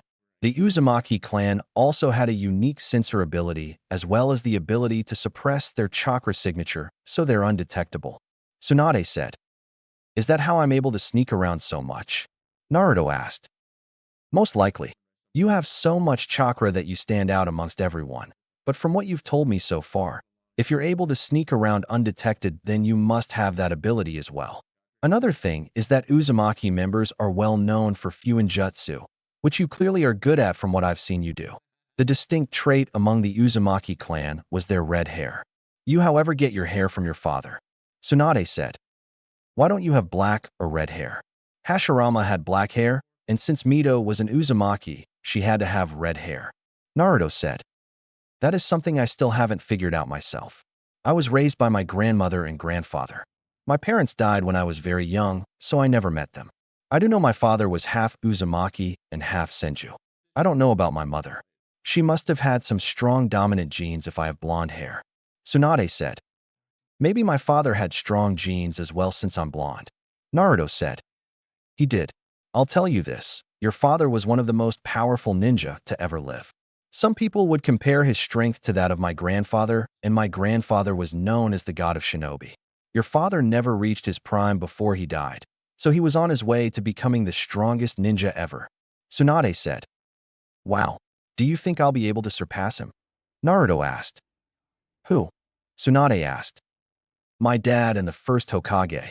Naruto said, and Tsunade smiled. Of course. Tsunade said. What happened to the Uzumaki clan? Why aren't there more of us around? Naruto asked. They were simply destroyed. Kumo, Iwa, and Kiri joined forces to wipe them out. The Uzumaki clan's skill with Fuinjutsu earned them both respect and fear throughout the ninja world. Our clan may have been wiped out, but they took out half of the opposing enemy's forces as well. There was a rumor that some of the survivors were scattered around the world, but I couldn't find them when I left the village. Unless the survivors did exist and had children, were the last two Uzumaki clan members alive. Naruto said. Wow. I'm guessing Kumo and Iwa will always have problems with Konoha then. Naruto said. Yeah. Iwa hates us due to the fourth Hokage's efforts during the Third Ninja War, and Kumo was involved in two incidents that involved us. One of them involved your mother and the other involved the Hyuga incident. Tsunade said. What happened with my mother? Naruto asked. I'll tell you that story at a different time. Tsunade said. I'll hold you to it. This is kind of personal, and I won't get mad if you don't answer, but did you ever have any kids? Naruto asked, and Tsunade had a sad smile on her face. No, but I wish I did. Tsunade said. Why not? Naruto asked. My boyfriend Dan died during the Second Shinobi War, and I never had another relationship. I've had the occasional hookup before I left with one person, but I could never date him. Tsunade said. So, you and Pervy Sage, huh? Naruto asked, and Tsunade froze. What? Tsunade asked. He talks in his sleep. He kept mumbling about some blonde lady who broke his heart, and it made him leave for over 20 years. I just put two and two together. Naruto said. Keep that to yourself. Tsunade said. Okay, why not have kids with Pervy Sage? I mean, it's obvious he loves you, and you must have had some type of feelings for him if you would hook up with him more than once. You said it yourself that you wish you had kids, So why not with him? Naruto asked, and they came up to a room where the elders were waiting. Not gonna happen. Now let's go. The elders are waiting for me. Tsunade said. Why should I go in there? I thought this was a private meeting.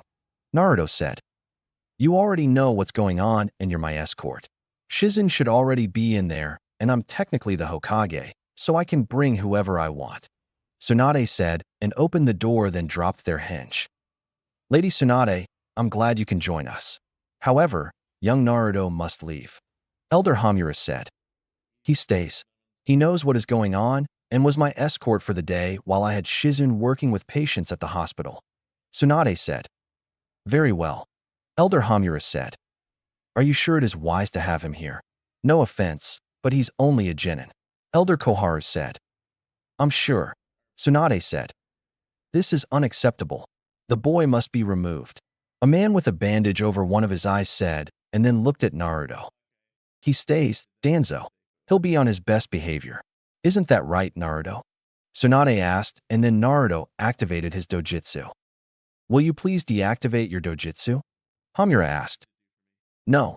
Somebody is trying to control me with a genjutsu, and this keeps it from happening. I know who it is, but I'd rather not put the person on blast. So stop before I kill you. Naruto said, and the genjutsu stopped. What kind of eyes are those? To be able to detect and block out the Koto Amatsukami is simply unheard of and impossible. Danzo thought. Very well. We shall allow it. Koharu said, as she already had felt a genjutsu being used. Before we start, how many people are supposed to be in this room? Naruto asked. Only the 6 of us. Hamura said, and Naruto threw 4 kunai into each corner of the room, revealing 4 dead blank umbu-masked shinobi who quickly went up in fire. It seems somebody doesn't know what a private meeting is. Tsunade said and glanced at Danzo, who was visibly angered. Damn it. The Jinchuriki is stronger than I thought. I must leave before he makes it known that it's me. Danzo thought and stood up. Where are you going, Danzo? We still have a meeting to get started. Koharu said. I must seek out my personal doctor. My missing eye is bothering me. Danzo said and left the room. Now, may we get started? Tsunade asked. Yes. Listen carefully, Tsunade. We must send word to the feudal lord that the 5th Hokage has officially arrived in the village. All the preparations must begin at once for the coronation ceremony. Koharu said.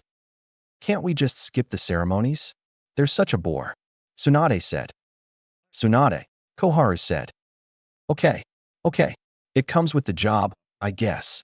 One of the perks of being Hokage. Tsunade said. I'll send 2 Jonin to immediately send word that in a few days from now, we will officially welcome the 5th Hokage. Koharu said. I understand. Tsunade said. Your grandfather would be proud of you. Hamura said. You've met the 1st Hokage? Naruto asked. Yes. We were students of the 1st and 2nd Hokage along with Hiruzen and Danzo. Koharu said. Then you must have known Mito Uzumaki. Was she really as great as Granny Tsunade described her to be? Naruto asked. You told him of his heritage? Hamura asked. No. Jiraiya told him of his mother and her name. I only told him bits and pieces about his father, but nothing to give away who he is. I figured since he knows he's an Uzumaki that I should give him a bit of a history lesson. Tsunade said. Why not just tell him of his father? You can overrule Hiruzen's law about his parents now that he's dead. Koharu said. What law? Naruto asked. He placed a secret law backed by the civilian council that would prohibit anybody from adopting you and telling you of your lineage. Hamura said. Yes, quite a bit of people wanted to adopt you, and they had nothing but good intentions. I believe Mikoto Uchiha, who was one of your mother's friends, wanted to adopt you. The Hyuga clan wanted to take you in as well since Hayashi Hyuga was good friends with your father. A few civilian families wanted to take you in as well since they were also close to your parents. Koharu said. Yes, I believe a few kunoichi wanted to adopt you as well. Anko, but due to her history with Orochimaru, she was rejected, and that was when you were about 8. Kurenai Yuhi also wanted to adopt you along with Yugao, Tuchi Akraku, and Tsum Inazuka, who is the leader of the Inazuka clan. However, The civilians minus the Ikarakus were mysteriously found dead in their homes a few after they were rejected from adopting you. The same happened with some of the Kunoichi who wanted to adopt you. They were poisoned, but we couldn't trace it back to anything. Hamura said. Anko wanted to adopt me? She doesn't seem like the parent type. Naruto said. Despite Anko being tough on the outside, she does have a big heart. She saw how you were being treated, and she remembered how the village treated her once she was betrayed by Orochimaru and came back to the village. She didn't want you to grow up the same way she did, but Hiruzen rejected her and claimed that you were just fine. He even went as far as to place a squad of Umbu to follow her and make sure she didn't come in contact with you. Hamura said. Wait a minute. Why would he do that? Shizen asked. Because Hiruzen wanted him as a weapon similar to Danzo. Hiruzen knew about the beatings and you living on the streets for 2 years, but he would sometimes order those mobs to attack you and then play the grandfatherly role to manipulate you to turn you into a weapon. Apparently you were smarter than he thought, and you didn't fall for any of his tricks. Koharu said. I always knew there was a reason I didn't trust him anymore. Naruto said. Was he being controlled by a genjutsu? Tsunade asked. No. This was held in a private meeting between us right after Naruto was made into a Jinchuriki. We of course were against it, but he was the Hokage and his decision was final. I was well known for being able to detect Jinjutsu during my time as a shinobi, and Hiruzen was not under any kind of influence. Koharu said. Do not worry though. Anko took care of the mobs after they attacked you. She along with Yugao killed them once Anko was released from Umbu's supervision. It was her way of helping you while you were out on the streets. Hamura said. Then why does she act like she doesn't know me? Naruto asked. Because Hiruzen had a memory-blocking seal placed on her, and we couldn't find Jiraiya to remove it for us. Koharu said. I'll remove it then. I've come across that seal during my training with Pervy Sage. Naruto said. I'm sorry. With who? Hamura asked. It's Jiraiya. That's what he calls him. Tsunade said. It's funny. Your mother called him the same thing. Koharu said. I guess great minds think alike. Naruto said. If you say so. Tsunade said. Now, I believe you have some patients in the hospital that require your assistance. Is there anything you need before we leave, Lady Tsunade? Koharu asked. No. Tsunade said. I do. When can I get my Chunin vest? Naruto asked. I'm glad you said something. The feudal lord personally promoted you. While you were away, he asked for details surrounding the Chunin exams and was very impressed with your involvement. Hamura said. Yes. Naruto said. Now, it is with great honor that we promote Naruto Uzumaki to the rank of Chunin. Koharu said and gave him a Chunin vest. Congratulations, Naruto. Shizen said. That just means I'm one step closer to becoming Hokage. Naruto said. You're still a long way from that. Tsunade said. Then you better keep that seat warm for me. Naruto said and took off his hoodie, then put on his Chunin vest. We will send word immediately to the feudal lord. Koharu said and left with Hamura.